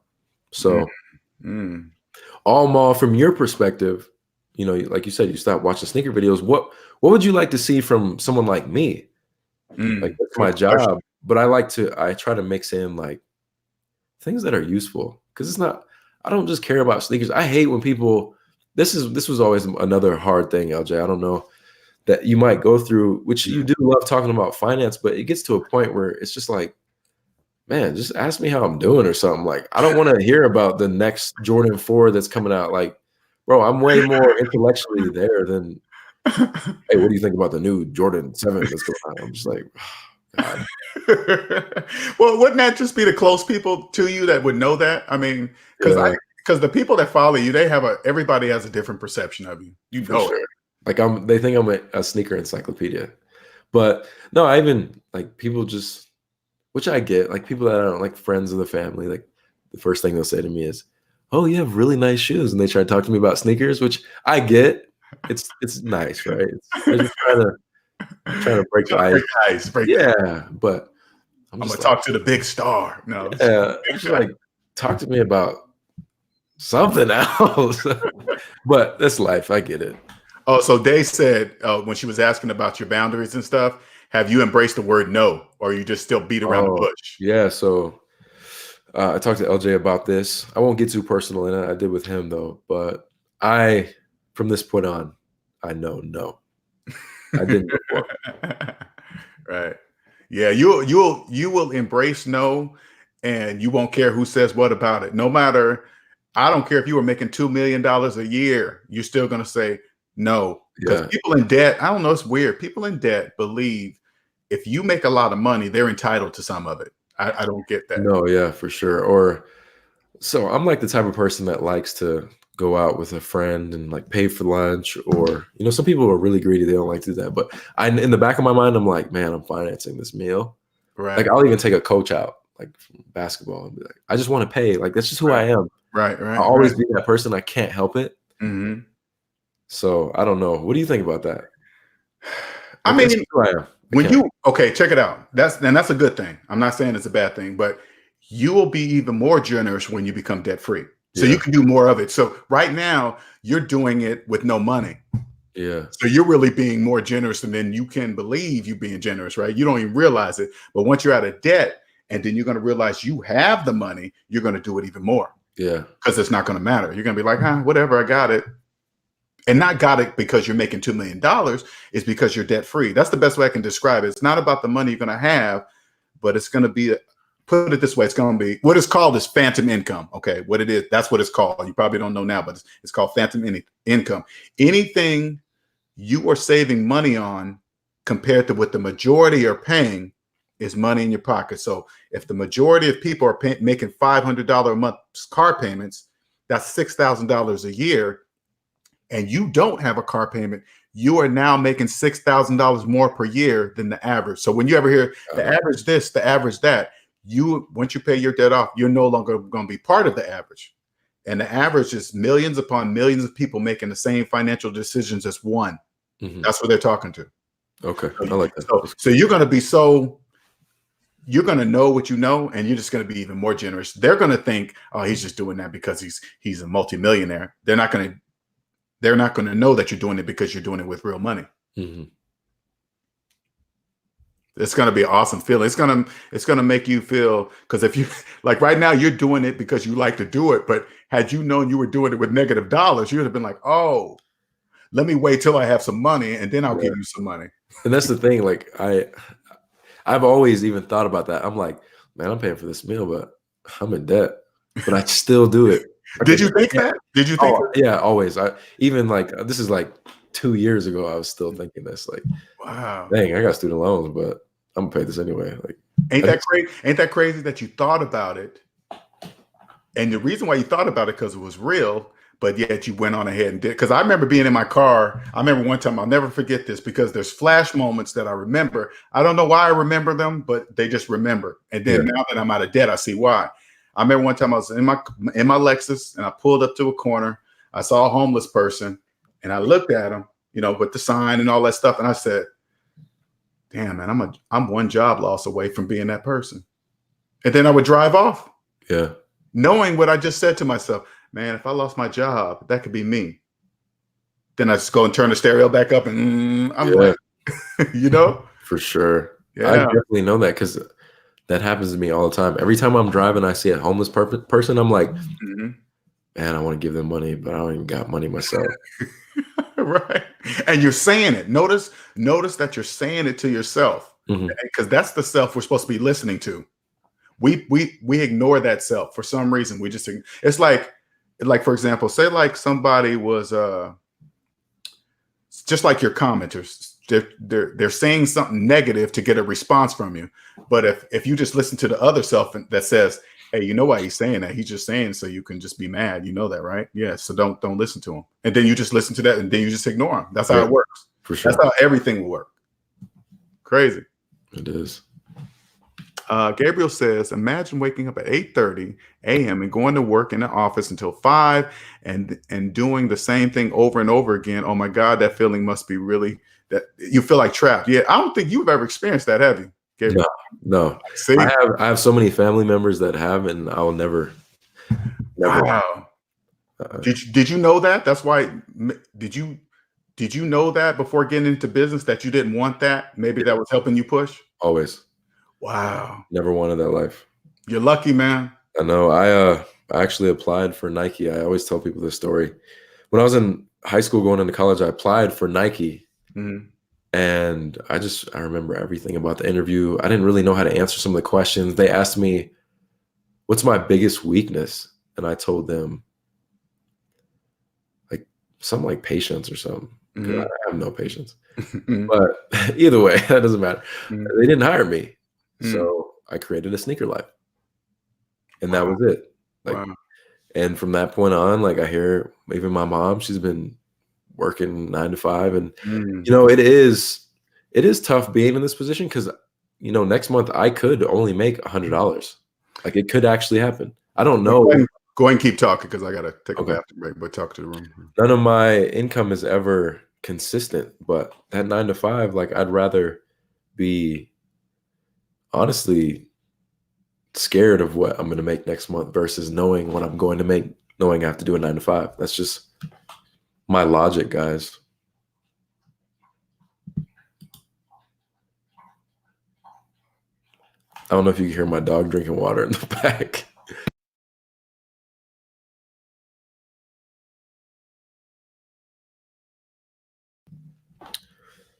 Okay.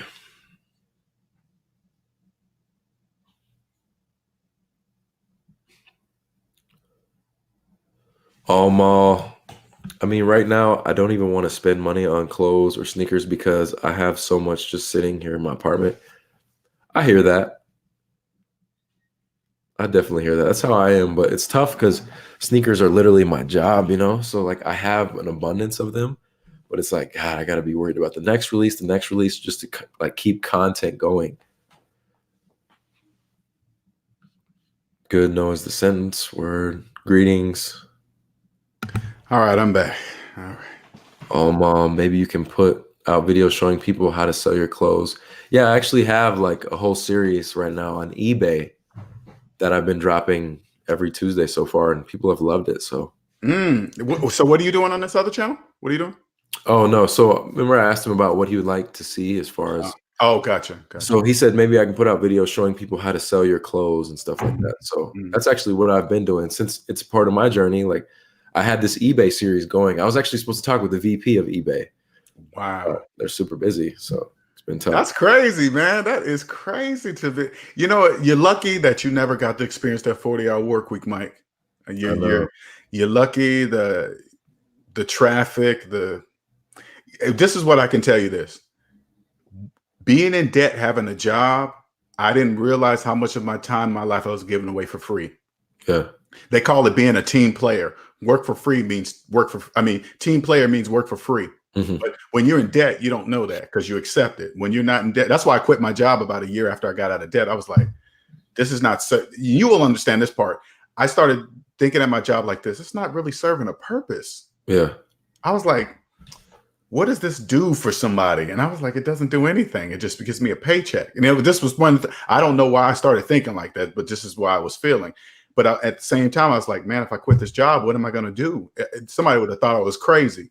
Yeah.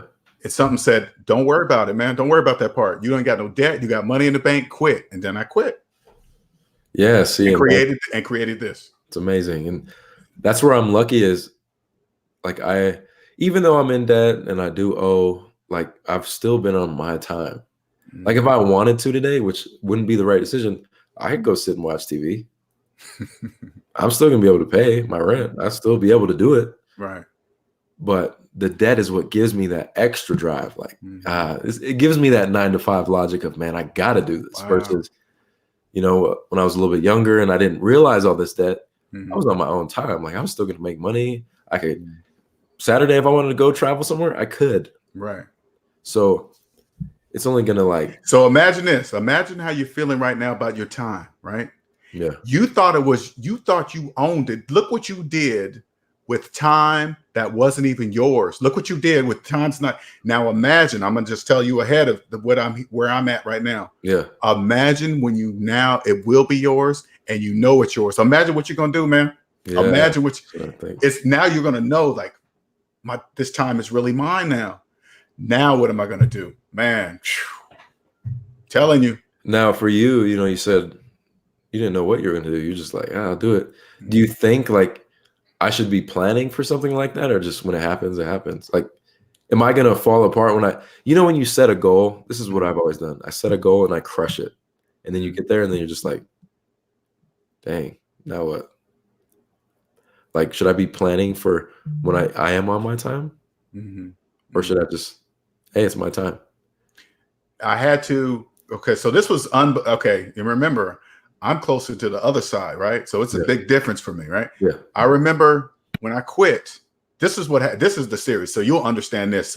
I believe it was done to show me that money no longer mattered. So I worked at a particular job in Seattle. I was making about $110,000 a year. I became debt free. Once I became debt free, I started looking at my job different. I'm like, oh damn, they're paying for my phone so they can have 24-hour access to my life. Oh, that's why they're paying for my phone, right? Things started coming together. And then at some point, I started getting really tired of coming to the same place. It's the weirdest feeling, right? It started to feel like it was prison. I can't explain that part. I felt like I was in prison. Yeah. And then when I finally quit, I remember the day I walked out of the building after quitting, after my 2 weeks, I just felt this freedom. But shortly after that, T-Mobile called me and they said, hey, we'll pay you $160,000 a year. I said, whoo, $50,000 more a year? Cool, I'll take it. So I took it. But it was further away from me. So I did that for about a month. And then it showed me that something inside of me was like, hey, man, the money don't even matter. I don't care if they paid you $200,000. You're still not going to care. And then after a month, I said, you know what? Hey, I hate to do this to you guys, but I quit. You know what they said to me? Hey, what's wrong? Do you need more money? I was like, what? You guys are going, how? And then it made me think, damn, T-Mobile, how much money are you guys making if you can pay me $200,000 a year? How much are you making, right? That's what ran through my mind. So then I said, okay, you guys, I hate to do this to you. I quit. They looked at me and said, what? Okay. They said, what you going to do? You know, I turned to them and said, I don't know. You should have saw the look on their face when I said that. What do you mean you don't know? I said, I don't know. And then something was just pushing me to make these videos. I don't know what was keeping me up. I would come up in the middle of the night. I would get up, write it down. I would use my phone recorder all the time when the ideas would come to my head. And then I would just make a video and then voila, here's the SMD channel room. I'm talking to you. You heard me speak, and that's how it all connects. For sure. You did fitness too, right? Yeah, I started out with fitness. I'm sorry. Yeah, I did. I started out with food ain't my daddy. Okay. So I wanted to be different.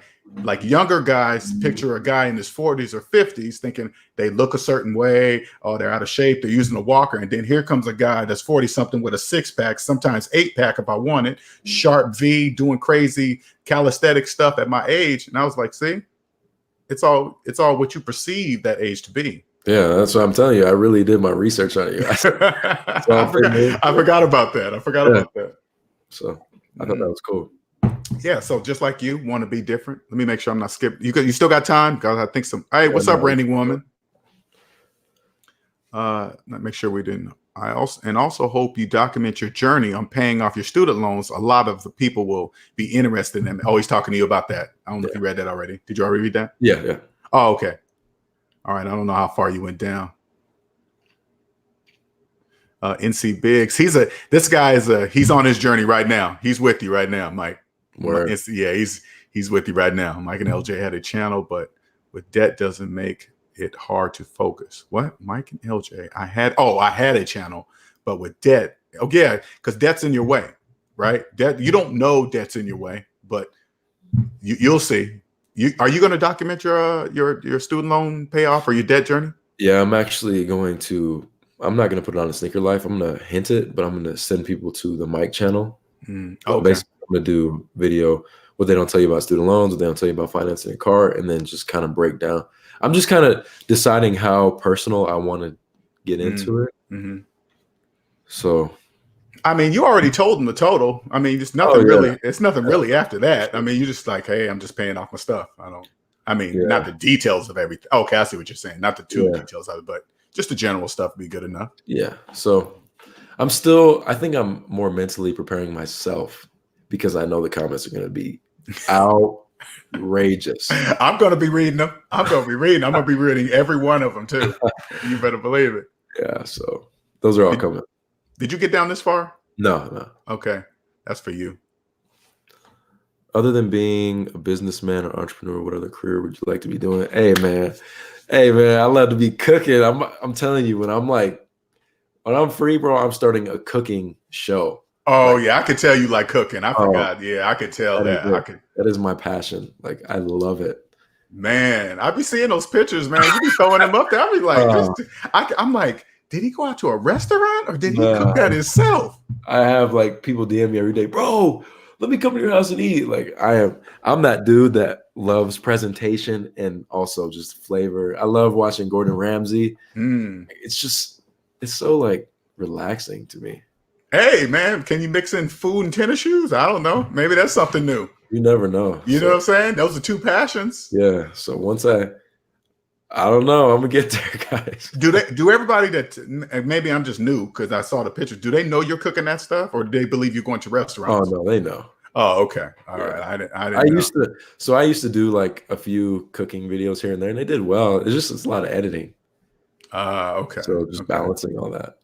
Yeah, no, I could tell it's your passion, man. Yeah, that's one of those situations where like I put it this way. I do a sneaker video. I know I'm going to get paid. I do a cooking video. That's going to take a lot of time. I don't know how well it's going to do. Mm-hmm. So that debt is weighing on me and preventing me from having the time to do that. You know what I'm saying? Yeah. It's once you get out of debt, I put it this way. Once you get out of debt, you're going to be able to go because you right now, you didn't know debt was holding you back. in both aspects, cooking and everything.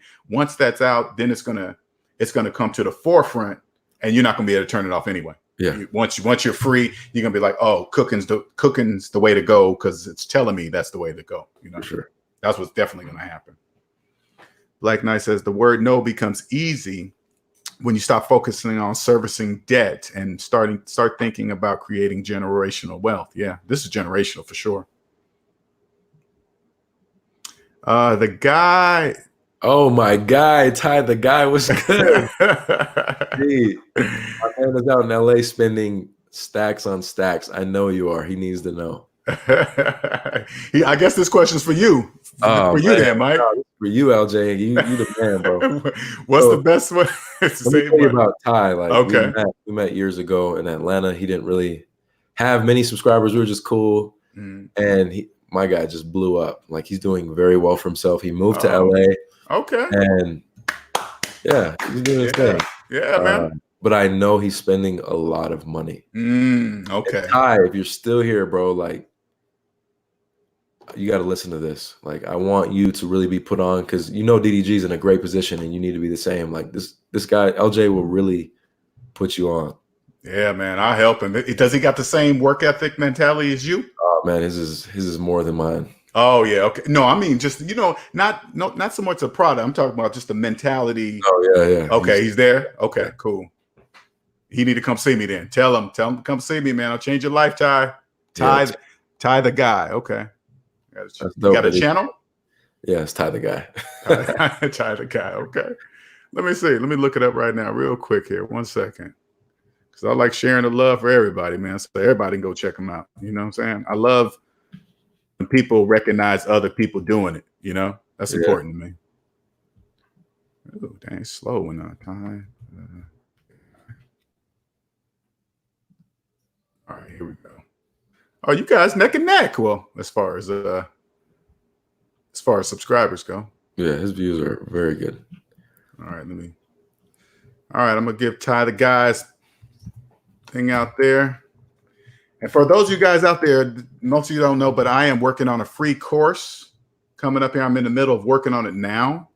So be looking out for that. I'm going to be creating a free course for, it's going to be like to help you to introduce this type of mindset. You got to be introduced to it because it's going to really blow your mind. You got to be ready for it. You got to be ready to hit that. When it hits you with the reality, you got to make sure you understand that it is what it is. Yo, Ty, I also just sent you an Instagram DM of his page, so check it out. All right, says Mike. Okay, Dave says, Mike, how do you make sure you surround yourself with people that support you and not take from you? I am sure your circle has changed over the years. My circle is a line. My circle's a line.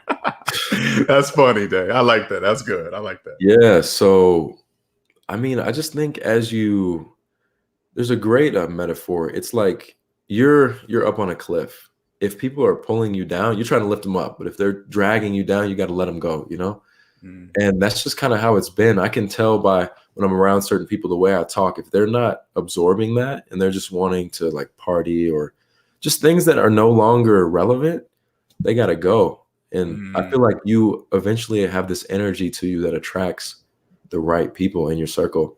And I've been lucky enough to just have so many entrepreneur friends, even like Ty, just people that want to grind, and you want to find those people that want to put you on. They don't want to hide anything from you. Yeah. Want the best for you. Yeah. If you're telling people, oh man, I just did this, and they're kind of like, they're not really excited for you. Right. That is so true, man. That is so true. But like, go ahead. Go ahead. I just have like, when I see my friends win, like I feel motivated. Like you should be inspired by your friends. You should be wanting to support them. And it's human nature to feel some type of way, but you gotta get rid of that. Everybody eats, right?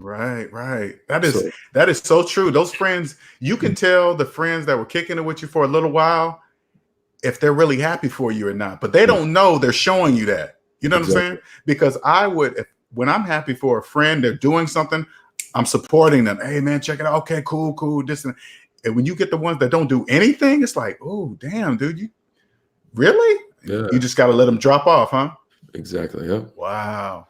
And Okay. it's not even like, hey, bro, we're not friends anymore. It's just kind of like distance yourself. Like there's a Right. time and place for you. But like, Mm, when you're ready to mm. figure this out, hey, I'm still here. But I like that. right now, I got to let you go. I like that, man. I like that. You're right, because that's how I feel. It's like, you're still there. We'll chit chat every now and then, but it's only Yeah. surface stuff. It's not because Your time is valuable, guys. I think a lot of people need to realize it is true. Who you surround yourself around is who you're going to be. Like when my friends succeed, like I will literally make sure they know, like, bro, I am so proud of you. Like I remember, like example, one of my friends, he's a photographer for a big rapper now. And I didn't even know, but me and him were sitting in his like truck years ago, like just like talking about what we're going to do. And now he's doing it, wow. And I told him like, Wow. bro, I'm so proud of you. Like this is, Wow. and we haven't talked in years, but Right. he came to my city and invited me to the concert. I didn't hit him up on any like opportunity. Wow. He reached out to me, Right. That genuine relationship. You don't got to talk to your friends every day. It could be 2 years. Right. But that genuine relationship, people are going to recognize. That is true, man. You're right, because I'm genuinely happy for anybody succeed. I remember I had a client that he wasn't even my client. He just said, "Hey, LJ, I've been following you, this and that." He said, he's telling me about his finances, right? Yeah. And I said, "Hey, man, what would you love to be doing if you wasn't getting paid for it?" He said, "Cooking." I said, "Make a video. I don't care if it's with your phone or anything. Just make a video and put it up on YouTube. Don't worry about anything else." He did it the next day and made few videos since. I was like, congratulations, somebody that actually did it, but I got to be doing it I can't do it myself and tell somebody else to do it, because you got all those people out there that love to tell you to do something and they ain't did it themselves. Just doesn't. Even just showing you, like, we talked, we had our conference. You could have just let me go from there, but you've been hitting me up. Hey man, you got any questions? Like, hey man, what's going on? You just collected and kept it moving. Right. I just can't, man, because I want to see you succeed. But as soon as I saw you doing the videos, I was like, okay, all right. Because you did go ghost for a little while. I was like, dang, that was my like mental breakdown. That's how I cope with things. I'm gone. Okay. I disappear from everything. No, I'm the same way. No, I'm the same way, man. It's funny how we do similar things that would be weird to other people, but I'm cool with being by myself. I'm absolutely cool. But people think, oh man, what's wrong? You want to be by yourself? I like it. I'm a loner at heart. Like, that's what it is.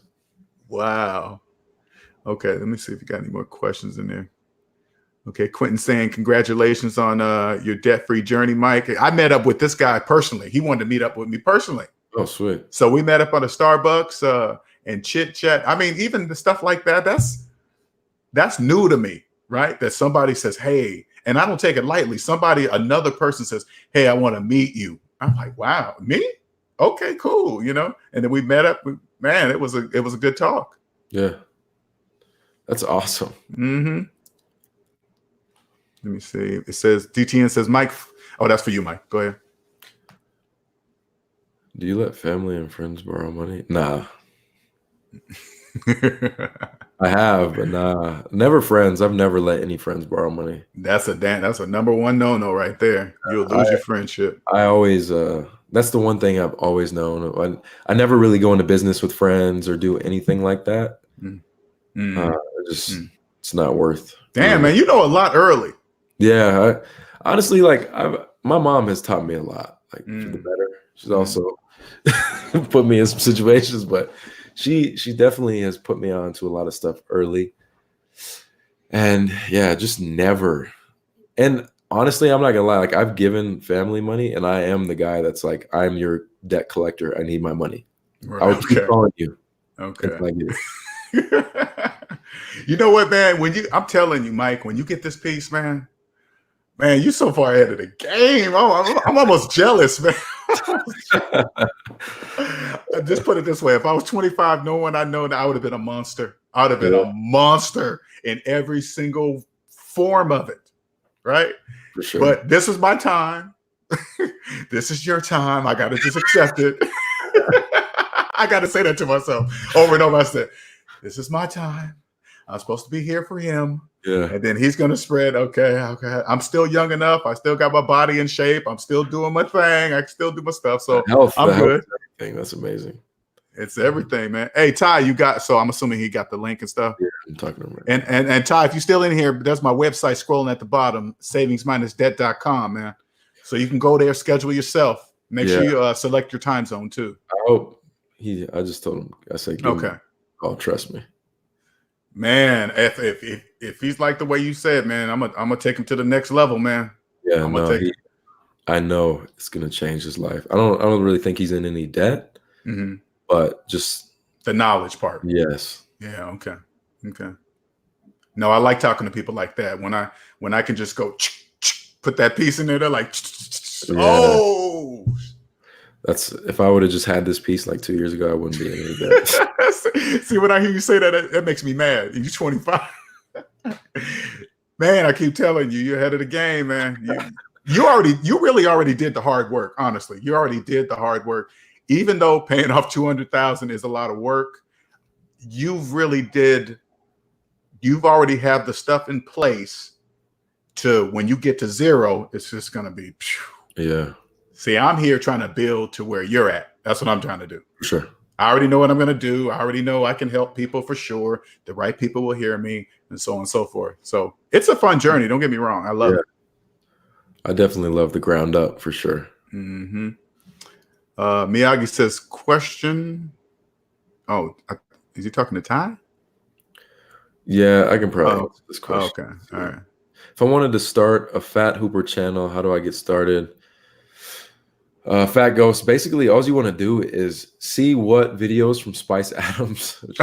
Spice. I love Spice. Which videos of his went viral and why. And you just want to kind of, again, like I said earlier, you want to remake it to your make your own version of it and just keep doing that. Make funny videos, just put yourself out there and you'll be good. It'll take off. Yeah, you know what I mean? I know it sounds funny, but if you just be yourself, because you yourself are unique. Yeah. So nobody can mimic you. Exactly. You don't have to be like nobody else. Just be you. That's what makes you you. Yeah, you don't gotta. I mean, you could even make a parody of Spice Adams just to get that initial exposure. Because if he sees it and you're like, ha ha, you do that laugh, you know, like he might repost that and that'll give you some momentum. But you need to have videos in the fire ready to go. Like that's the one thing I always want to tell people. You never know when your time to shine is. When it happens, you got to be rolling with it. You got to be ready. You got to have videos in the fire and crank them, break them. And that's funny you say that because you'll know if somebody's serious by the time they reach out to you and say, hey, Mike, how do I do this and that? And then you go to their channel. They don't even have one video up. Yeah. You know they're not even ready. Exactly. Yeah. That is my pet peeve. When people approach me and I'm like, hey, bro, really, like, I need you to help me. But you're not showing me any initiative. I don't want to help you. Have people asked you to subscribe to their channel and have nothing? Yeah, subscribe or just like they're like, how do I get started? And I'm like, just get started. Like, how do you think I did? I didn't. Nobody just shouted out a sneaker life and I got 500,000 subscribers. Like, no, I started from zero like everyone else. And that applies to business too. You can't go to somebody and be like, hey man, like here's an example. When someone says, hey man, I'd love to do a graphic for you.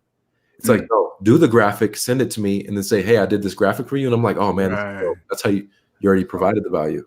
I like that. When people say, I would love to ask you a question. Wasting my time. Like, ask me a question. You know? Oh, that is funny. Oh, that is funny. That's how I look at when I talk finances. You know, when I rearrange it back, they were like, oh, I never looked at it that way. Yeah. I think they're intimidated, probably. Intimidated. Yeah, for sure. Which I understand there's an aspect to it, but just always remember, like, that's just how it is. Oh, that is hilarious. That is hilarious.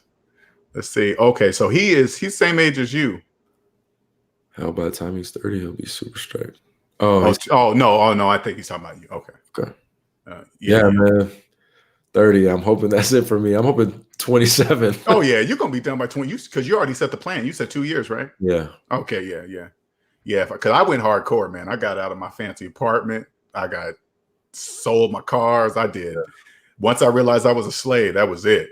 But when you sold your cars, did you lose a lot of money on that, or? I was rapidly paying it off, Okay. and I was selling at the same time. Either way, it was going to happen. It was either going to be paid off or it was going to be sold. So I remember I was about a couple $1,000s left, and then ended up selling it. For so sure. I didn't make much because I financed it. Yeah. You know, but I didn't care. I just wanted to get to zero. Yeah. I was just eating stuff right now. And that's sometimes you might end up doing that. But right now, that's how I help you when you get to those student loans, because those guys are tricky, man. You got to be asking the right questions to say, because they don't want you to get out of student loan debt. They really don't. So they make it very difficult, which is the weirdest thing. Yeah, it is. DTN says, Mike, as young as you are, how did you come across LJ's vids? Also, do you create a daily, monthly, or yearly vision board for yourself? Yeah, so Fresh Prince actually put me on to LJ. As far as the yearly vision board, you guys can actually see it in the back. Oh, that's your vision. Okay, I've seen that in the back in your videos. Okay, I didn't know what that was. It's one of those things where if people notice, they notice, like it's, yeah, that has all my business goals. Okay. And actually, I can break it down a little bit. The number one, the big quote right there actually says, don't hustle backwards and change the world. Don't hustle backwards as in keep putting myself in debt. And really my goal is just to change people, impact. So that's like the main centerpiece. I don't do that. I need to do that. Yeah, no, I have like daily goals, wake up early, work out, drink water, just simple things. Oh, okay. And yeah. So when you get up, do you walk in the room and immediately look at that board? Yeah. That's the first thing you look at? Yeah. Okay. Okay. No, I need to do that. I don't do that. You know what's so funny? I've always thought, there go that voice again saying, hey, man, maybe you should be writing your goals down. It just constantly says that. And the other voice, the ego says, oh, man, don't worry about it. Don't worry about it. You'll do it later. Then I don't end up doing anything. I have a journal that I go through that. Like, I know I need to be writing stuff down, but then just like, I don't need to do that. But it really does help. It's the little things. Oh, man, picking your brain on the areas where I'm trying to get to is very interesting because I don't know that yet. And I know I'm supposed to be doing them. So now I will do that. I'm going to go to Walmart today and I'm going to pick me up a board and make sure this vision board is where, because I need to write this stuff down. Yeah, no, the vision board I've been honestly doing it since I was a freshman in high school. And everything that I've written down has came true every time. What made you even, did you watch somebody or did you, what made you at such a young age? I'm curious as hell because I didn't think about any of that. Yeah, when I was a freshman, my teacher gave me this book called The Secret, and I do not read. Oh. I don't read, but this one little book, I read the whole thing the same day. I know what you're talking about. The Secret, yeah. And from that point on, I got so arrogant. Like you said, you get that superpower where I just felt like not superior than people, but just like mentally. Right. I know exactly what you mean. Like, I had this vision board, like, I'm going to go play college. I'm going to be in the NBA. And like, I would tell my mom, like, almost in a cocky way, like, I'm going to do this. Like, people that do it are the ones that sound crazy. And she kind of like poured on my flame. Like, you don't even know what the real world is. And like, I wish continuously going, if I would have kept that same mentality that I got young, which did teach me a lot. I just kind of burned out. This is what spiraled me into this debt and thinking being average. But initially I started out knowing like, this is the plan. Wow. I always stuck to the vision board, like 100,000 subscribers, 500,000, like everything I've done has came true. How did you stay on course? Even though people were pouring water on your flames, how'd you say, no, I'm not going to listen to you. I'm gonna keep going. What made you keep going? Just that feeling. That feeling. Yeah. Like something that you can't even see, smell, touch, taste, nothing. You just, because that's how I feel now. Okay. I know it's there. It's right there. I can literally grab it, even though I don't know what I'm trying to grab. Exactly. But at a young age, you went for that. Wow. That's impressive, man. And it goes to the, psychologically paying lowest to highest. I was writing these goals down and they were coming true. So something had to be right. That is crazy. That is crazy. Wow. And I'm human. We all bleed, right? Like, I don't do it perfect every time, but it's there. Now, how many people could you share that with? Not many. Huh? No, I don't understand. God, that is amazing. Like, I have friends, like the dude I'm starting a podcast with, we have the greatest conversations. Like, we have those talks where you pause and you're like, dang. Mm-hmm, mm-hmm. So I'm excited for that. And he's probably the only person that I can be like, yo, bro, start a vision board. Or he's the one that's like, yo, bro, you should start meditating. Or We know what we need to do. Let's hook up all three on a podcast, right? Because yeah, he's your age, right? yeah. I would love to see how it all connect with you guys at your age, 25 years later, just to see. You know what I'm saying? You know what I mean when I'm saying, Yeah, right? no. That would be, It would I bet be you we would have a bunch of aha moments like, oh, damn. Oh. yeah. No, for sure. That would be amazing. We're definitely gonna have to do that. I'll talk to him. We meet every Thursday and Okay. cool dude. Yeah, that'd be a pretty, because I remember when I was younger, I had those same things ideas and stuff in your head, but I always thought I was crazy. Or Yeah. sometimes I thought, oh, everybody thinks this way or whatever, right? But even though I could see that wasn't true because I was achieving every goal that I set in my mind, I've always have done that. If I say, hey, I'm gonna make 6 figures, I would do it. I'm gonna be this type of computer engineer, I've done it, right? I just thought everybody can do it, or does it, but it's not true. Yeah. Wow. And it's always tough when people don't understand. And that's why it's nice to have people that you can connect with. And it's just like anything. If you can have like a group, even like the SMT family, right? Like you can have someone that will genuinely talk about it and you can connect with, that helps you so much versus people that are just like, oh, everybody's in debt. It's so normal. Like, right. See, that's why we come in here. You can relax and ask the question. And because and not feel judged. Right? Correct. Because you know why you're asking the question. And if a person doesn't understand, they just don't get it. Right. Yeah. And then they'll come up with all these stupid, crazy, dumb nonsense. But this is the analogy I always try to give people that don't understand it. Like everybody knows you can feel when somebody's staring at you. Right. Right. So I say like this, when you're in a crowd, it's like you're at a stadium and you're watching the game and then something stops you and tells you to turn around. Right. Because you feel somebody staring at you. They didn't touch you. They didn't throw anything on you, right? And not only when you turn around, you don't go looking through the crowd. You turn around, look directly at that person. How do you know that? And everybody knows that to be true. Everybody knows that to be true. So that's why I kind of give them an idea of what I mean when I have these talks with people. That's what it's like, Yeah, for sure. That intuition of, it's weird. It's a weird thing. Jennifer says, Mike, you sound like such a humble man. Very refreshing to see. I wish you the best and glad you're part of the SMD family. See what I'm saying? Thank you, Jennifer. Amazing. Amina says, what tips do you have for a vision board? Should it be specific? Oh, that's a good question. I like that. Yeah. So, I mean, it can really be whatever it is. If you want to wake up early tomorrow, write it down, because as you achieve these things, it's a task and it makes you want to do more. It doesn't have to be too specific. It can be broad. If you want to be the biggest movie star actor, write it down. I took pictures from Google and I would cut them out and I'd put them on the board. Wow. Even as simple as a shoe. I wanted a Yeezy. It was $2,000. $2,000 was impossible for me. I got like 5 pairs of them. They're fine now, obviously, but that's crazy. I still got it.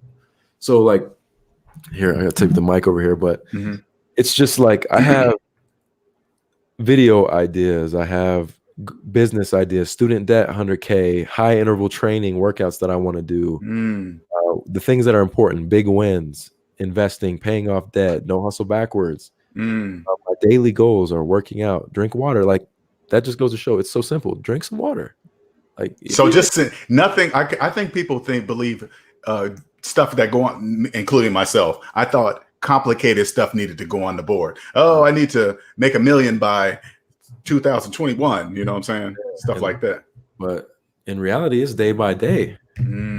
So something as simple as drinking water is going to affect you a week from now. If you ain't drinking water, you ain't gonna feel good. You got to perform. So it's all over the place. DTN says, Mike, man, I need friends like you in my circle. Hey, that's what, you know what? Tell me if you feel the same, Mike. It's like, there's not too many people you can talk to on this level with. No. And so I'm very careful when I talk about the universe and stuff like that, because I don't really feel like hearing their mouths about it. No, that's definitely true. And I mean, that's why I'm here. I'm a very closed person. I'm not going to sit here and tell you guys about my debt and tell you about my philosophies. Bro, I'm in your circle now, dog. So nice, man. that's the whole reason I create, is to have people in my circle and to understand the ideas and just things that I go through. That way, when you find a circle, you realize, yo, I'm actually like, this is worth my time. I hate small talk. I cannot stand. I do not like people that only want to talk to you just so they know what's going on. Does that make sense? Right. That makes sense. Yeah. They don't actually care. They just, oh, I know what Mike's doing. That's crazy. That is crazy. See, and you know what? The one thing, like when we all become multimillionaires, right? We will still be able to communicate with each other, knowing that we're not communicating with each other because that person has money. You know what I'm saying?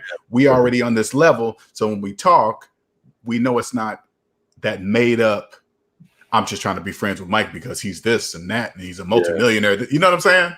Yeah, I like, there's very few people that I can just intellectually be like, man, like you hear something from them and you're just like, wow. It makes you want to grow. Like I meet up with my friend Javon every week, and the first thing we say is, hey bro, what'd you learn last week? Because if you're not learning something, what are you doing? Right. Let me, because I remember I had a little temporary piece of fame, right? So back in 2015, I made a commercial with Russell Wilson. Oh, sweet. Okay.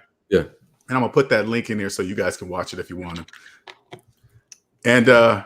And I was working for Alaska Airlines at that time, right? So I didn't get paid. I wasn't getting paid like Russell Wilson, right? But I met him, we talked, and because I don't look at a person, oh my God, you're Russell Wilson, you know. I just look at him, he's just Russell Wilson. Congratulations on succeeding your dreams. That's how I look at him, right? But people thought I got paid. People thought me and him were the best of buddies. Oh man, I got to know you because you knew. It's like, but I had to remember that there's a lot of people that idolize him. So, and they will never get to not only meet him, but make a commercial with him. Right. Yeah. And I got a taste of it, but it was weird to meet him in person because I wasn't like everybody else. And I think he could feel that. I think he could feel that I wasn't like everybody else. Well, yeah, everybody wants to be treated like a person. Right. Like whether you believe it or not, obviously fame is cool and it's nice, like people asking you for an autograph and all that. But those type of people know like the difference between someone who, and obviously they appreciate their fans, but they know, they can sense like someone that's just like, oh, you're regular. Because that's how they want to be treated. Nobody wants to be treated superior. I mean, obviously there are some weird people that want to be like, wow, above that. But the majority of humble celebrities, like they just want you to ask them like, hey man, how's your day going? I have success on YouTube. I am not famous by any means, but I've had people, they just come up to me, hey Mike, can I get a picture? And then they walk off. They don't be like, hey man, how's your day? Like, but you got to keep the smile on your face out there, though. Yeah. Okay. I mean, it's whatever. I get that you're nervous, and that's cool. That is funny. But I love. What's your name? Where are you from? Here's another guy right here. Best Version Motivation. He's been a follower too. He speaks on the same level, Mike. Okay. You ever go to his channel? Go check out his channel. He speaks more on the universe. He does it from his car, which is awesome. Wait till you listen to a few. Now he's putting in work. He's when you go there, he's putting in work. You already see him, right? But you will hear him the way he's talking inside the car. You will know that he knows. Okay. You'll know right away. And he's more. I always tell him that he's braver talking about it than I, because I don't feel like dealing with people, but obviously he don't care. So he just said, hey, do this. Hey man, the universe, this and that. I'll be like, oh yeah, I understand it. But you are very brave talking about it. It's like talking about politics or something. Yeah. You gotta watch what you say. But he doesn't. He does what they don't even be that long. It'd be like 5 minutes and he's in his car. He got some nice music playing in the background. It's pretty cool. Oh. Yeah, he's another. Let's see. That was good. What did you learn last week? Oh, he said that's good. What did you learn last week? I'm not sure. Is that Dave? Is she asking you that question? I'm not sure who she's asking that question. Yeah, maybe she's speaking on just how me and my friend talk. So last week I just learned about more diversifying my side hustles. So some of that simple. You constantly thinking about expanding all the time. Yeah. Okay. Just because I I refuse to fail, I guess you could say. I've always had people tell me, like, it doesn't matter what you do, you'll succeed in it. And that's just the mentality I have. Like, I have my struggles big time. I put a lot of pressure on myself. But that's normal. yeah, I've always put pressure. Like, my mom tells me I need to like stop, but I've been doing it since I was a kid. I told my mom when I was 5, I told my mom, I'm gonna be a millionaire. At 5? I've always told her, she's like, money is not gonna make you happy. But I'm like, it don't matter to me. Damn, see, I wasn't thinking like that at 5, $1 million. I didn't know what $1 million was to even say $1 million. You know, I was trying to think of how to create a business, just ideas. Like, even with my toys, I try to like create something. Like, it's just what I like to do. But I made up my mind. To like, for example, the thought of, see, you don't know this feeling, so try to picture it. The thought of going back to the 40-hour work week, Monday through Friday, weekends off, hopefully, hours in traffic there, hours in traffic back, hours in traffic going to a place I don't want to go to, going to a place I don't want to stay, and then getting in traffic, leaving, coming from a place that I didn't want to be in the first place for years. Yeah. And hoping, looking forward to holidays off, 2 weeks a year vacation. That sends chills up my spine. I absolutely refuse to go back to that. Yeah. And I think, like, hearing that, I have a family member who worked for a company for 20 years, did an amazing job. He created software that made things more efficient, and they outsourced, fired him. And then we spent a lot of time together, and, you know, he's like just doing his own thing, working on different projects here and there, and not going back to that. And he refuses to go back. So that's like another coal in my fire to never want to just be expendable for a company. I've always been like that, man. I remember that first company I was telling you about, I remember they were going through some layoffs, right? But I always knew in my mind when I worked for the company, once I get in here, I'm going to make myself not just, you can't just toss me away. I'm an important piece of this puzzle. So when the layoffs were coming, there were a whole bunch of nervous people. They were like, hey, LJ, you nervous? I was like, they're not letting me go. I already know that. And sure enough, I never got let go. Because I made up my mind. That's what was going to happen. A lot of people don't have that. Wow. They just go to work, collect their check, and collect the check. Go crazy on the weekend, do it all over. Like, oh man, even now, my mind always needs to be stimulated with something. I can't do the same thing over and over. And you can see it in my content. There's reasons why I take a break, because I want to do something else. Like, I just can't. Repetition drives me insane. Yeah, I'm learning to switch up. I got to switch up. I have to. I got a couple followers that's been nudging me to do that, and I have to do that. You're right. Yeah. I had like one of the bigger YouTubers. He's got like 1 million some subscribers, and I remember this is before he had that.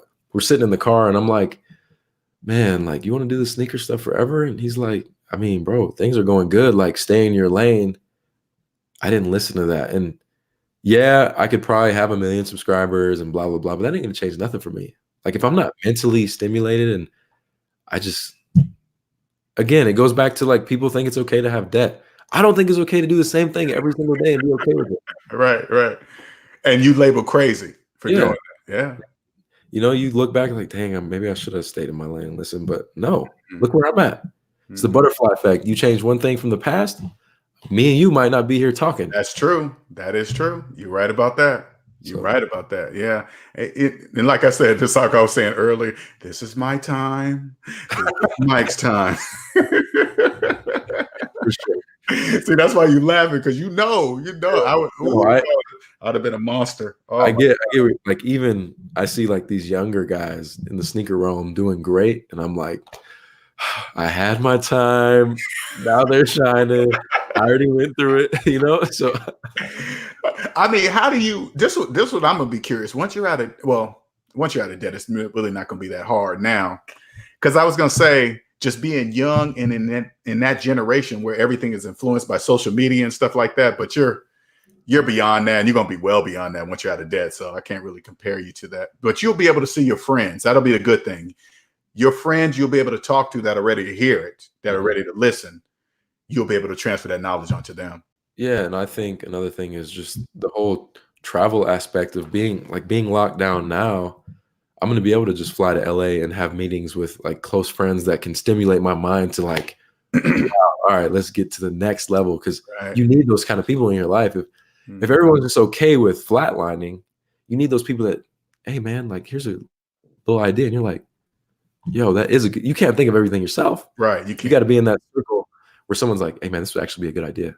Right. Like my uncle actually, that'll make sense. Yeah, my uncle actually pitched the eBay concept that I've been doing for weeks. It's like, yo, you should show people how you sell sneakers on eBay. And I was like, done. Because it just makes sense, right? It just clicks. It just makes sense. Ain't that funny how that works? It'll just make sense. As soon as somebody tell you an idea and it clicks like that, and you're like, I'm doing that because it makes sense. Exactly. Wow. DTN, I remember, I forgot about that DTN. DTN and I did. He did some podcasts. He was starting his podcast channel, and he brought me on his channel a couple times. I believe DTN needs to push a little harder on that because I already know it's your passion. People don't start podcasts if they don't like them. So once he gets back on that. But yeah, I appreciate that, man. I appreciate that, DTN. And thank you for having me on your show those 2 times, man. Podcasts are so fun. Dave says, that's true. Celebrities, I see them often here in NYC, and I always ask regular questions. I'm never that screaming fan. That's strange. Yeah, I've always been that way, Dave. I've been like that since I was a kid when I saw stars and stuff like that. I wasn't like, oh, God, it's you. And when you ask regular questions, then you really know about them, because if you ask a regular question and they can't answer it, that really gives you a good perception of them. I've met a lot of celebrities in LA, and I would like really genuinely ask them. Like I had one on my camera and I was like, hey man, what would you tell like 21-year-olds that are trying to get in your position? He didn't have an answer. And I was so disappointed. What? He told me a stupid response. And I'm just not a fan anymore. That means he just didn't know. I mean, that means he probably got it. I don't know. What do you think that is? When they're at a status, right? And that they made it, but they can't answer that question. What do you think that is? I just think that they're almost okay with being ignorant in a sense. Like you can definitely tell the celebrities who have really touched base with themselves. Like my favorite person right now is Big Sean. Big Sean? Yeah, he's a rap artist. Okay. And he talks about manifestation, health, and just what you really go through. I gotta look him up. I'll have to send you the podcast, but okay, yeah, do that. Yeah, you can just tell. SEAN? Yeah. Big Sean and Joe Biden podcast. You know what? I have watched a interview with Dr. Dre. Yeah. Dr. Dre is he is definitely aware because you could just hear him speak. I forgot who was interviewing him. I was like, ooh, man, I would love to sit down and talk with Dr. Dre. Yeah. That would just be an amazing, not like, ooh, Dr. Dre is no, you know what level Dr. Dre I want to talk to you on, right? Yeah, okay, let's talk about that. I want to hear it. Reason isn't he like a billionaire now? But oh yeah, he's a billionaire. Just think about, going from death row to the top, dropping to the bottom, what you mentally have to go through. So. Right. And not give up and still not give up. Exactly. Versus people that are just famous and they have no advice. Like he could have told me anything. He told me something so dumb. You said you walked away disappointed. Wow, that's crazy. I was just like, man. Wow, man. That's just, and so you just like, oh man, I ain't following that dude no more or whatever. I'm not listening to anything he has to say ever. Dave says, Mike, how do you consciously build breaks or put breaks in your schedule? When do you know it's time to slow down? Oh, that's a good question. I like that. I've gotten a lot better with as far as breaks, like proper breaks. For example, what's a proper break? A week? Yeah, I mean, even just a day to just not think about anything, especially being like in this YouTube realm of like you constantly have to keep making content, otherwise you are irrelevant. That's a hard thing to swallow, like to understand until you go through it. That's another. Ooh, it's tough. But I love it though. I love it. Yeah, I love it, man. I think like right now I'm sick, and like this is my time to just kind of I need to relax. Yeah, because my body's like, hey, bro, relax. How do you turn it off? I have trouble turning it off. I got to turn it off. How do you turn it off? It's been a big struggle for me, but I really just silence everything and just hang out with my dogs. Okay. All right. Like go on a walk with my dogs, and that's it. All right. Getting out in nature, basically. Yeah. Okay. Try to disconnect. Wow. No, I like, because I've had like with my girlfriend, she was like, Linnell, you're always thinking about this in the middle of the night. You're always thinking about when you get up. I was like, ooh, damn, am I? Okay. Yeah. All right. All right. Today I'm not going to do XYZ. So what I'll do is, like, I've taken Facebook off my phone. I still got Instagram on there, but, so I have to open up my laptop to even get on Facebook. So that did a lot of cutting down on that. And I only have Instagram. I don't have Twitter. So, okay. Yeah. I typically, I don't even have the discipline to like delete an app. I just got to literally put my phone. Because it's a man, do like this. I don't know if you've ever done this already, Mike, but when you're out and about one day, don't look at your phone. Just look around and see how many people you see like this. Everyone. Yeah, I've done it. It's like the Borg, the Matrix, the Borg in Star Trek or something, right? You'll see everybody's head down like this. They're walking like this. Sometimes you'll see people driving like this, riding their bikes. It's just crazy. And I've even seen, like, I watched the video on the psychology of, obviously social media is great for us, but we're always so consumed. We don't give ourselves time to be bored anymore. And boredom, the reason that's bad is because a lot of these amazing ideas, the computer, the iPhone, came from boredom. And now that we have something taking away our boredom, like we're always stimulated, just think of all these ideas that are no longer going to be. Yeah. So that's why when I'm in my car, I don't have my phone, no music or anything, so I can like create skits or ideas. Oh, it's totally quiet in the car. Yeah. Well, I do that a lot. I mean, I play music, but I don't mind it quiet too. Yeah, and I'll even like sit in this office and just turn everything off and just like sit here. Just let my brain just do whatever it wants. Okay, I thought I was crazy doing that, but no, I'm not crazy. You never know what you could come up with, a brand name or this idea. Versus they do come out of nowhere sometimes. Yeah. Do you have to write them down or record it or something? How do you capture them? Because I forget. I know. That's what I'm saying. That's why I have to do it, else I forget it. Because there's nothing worse than when a good idea pops in my head and then I forget it. I'd be so mad at myself for like a whole day. You know, like when you're laying in bed and you're like, man, what a great idea. And then you go to sleep and you wake up, you're like, oh, I don't remember. $1 million idea. Yep, that's true, man. That's why I always utilize the recorder function on my phone a lot, and I'll try to carry around a notepad, but I'm not good with that. The recorder is the one that gets me. You got your phone all the time, right? So yeah, that's the worst. All right, well, man, this is a very good session, man. I enjoyed myself. Yeah, no, for sure. Man, all right, give a shout out to yourself one more time for all the people coming in here late in the room so they can find you. It was nice talking to all you guys. You can follow me on YouTube at A Sneaker Life or on Instagram at Mike the Compass. But yeah, man. Okay. 2 hours. I know. 2 hours, almost 2 hours, 30 minutes. Almost. We actually did 3 because we started pretty early before this. Oh, yeah, that's right. We started 30 minutes early. You're right, man. It's been good the whole time. See what I'm saying? When I do these videos, it doesn't feel like 2.5 hours to me. It feels like 10, 15 minutes. For sure. All right, you guys, thank you for everybody participating. Don't forget, I got an upcoming free course. It'll be out soon. All right, it's coming up soon. Let me throw out these last little things out. And don't forget to join the Discord server so you can be entered for a drawing. We had an SMD family member donate some time with me, 45 minutes. Usually he paid for the session. So we're going to do a raffle drawing once you join the Discord server, and then we're going to draw a name, and then you're going to get that free 45 minutes with me donated by Mike Rambo. All right. And let me throw that Discord server in there one more time so you guys know where to go and download. There we go. And Nicer threw up Mike's channel.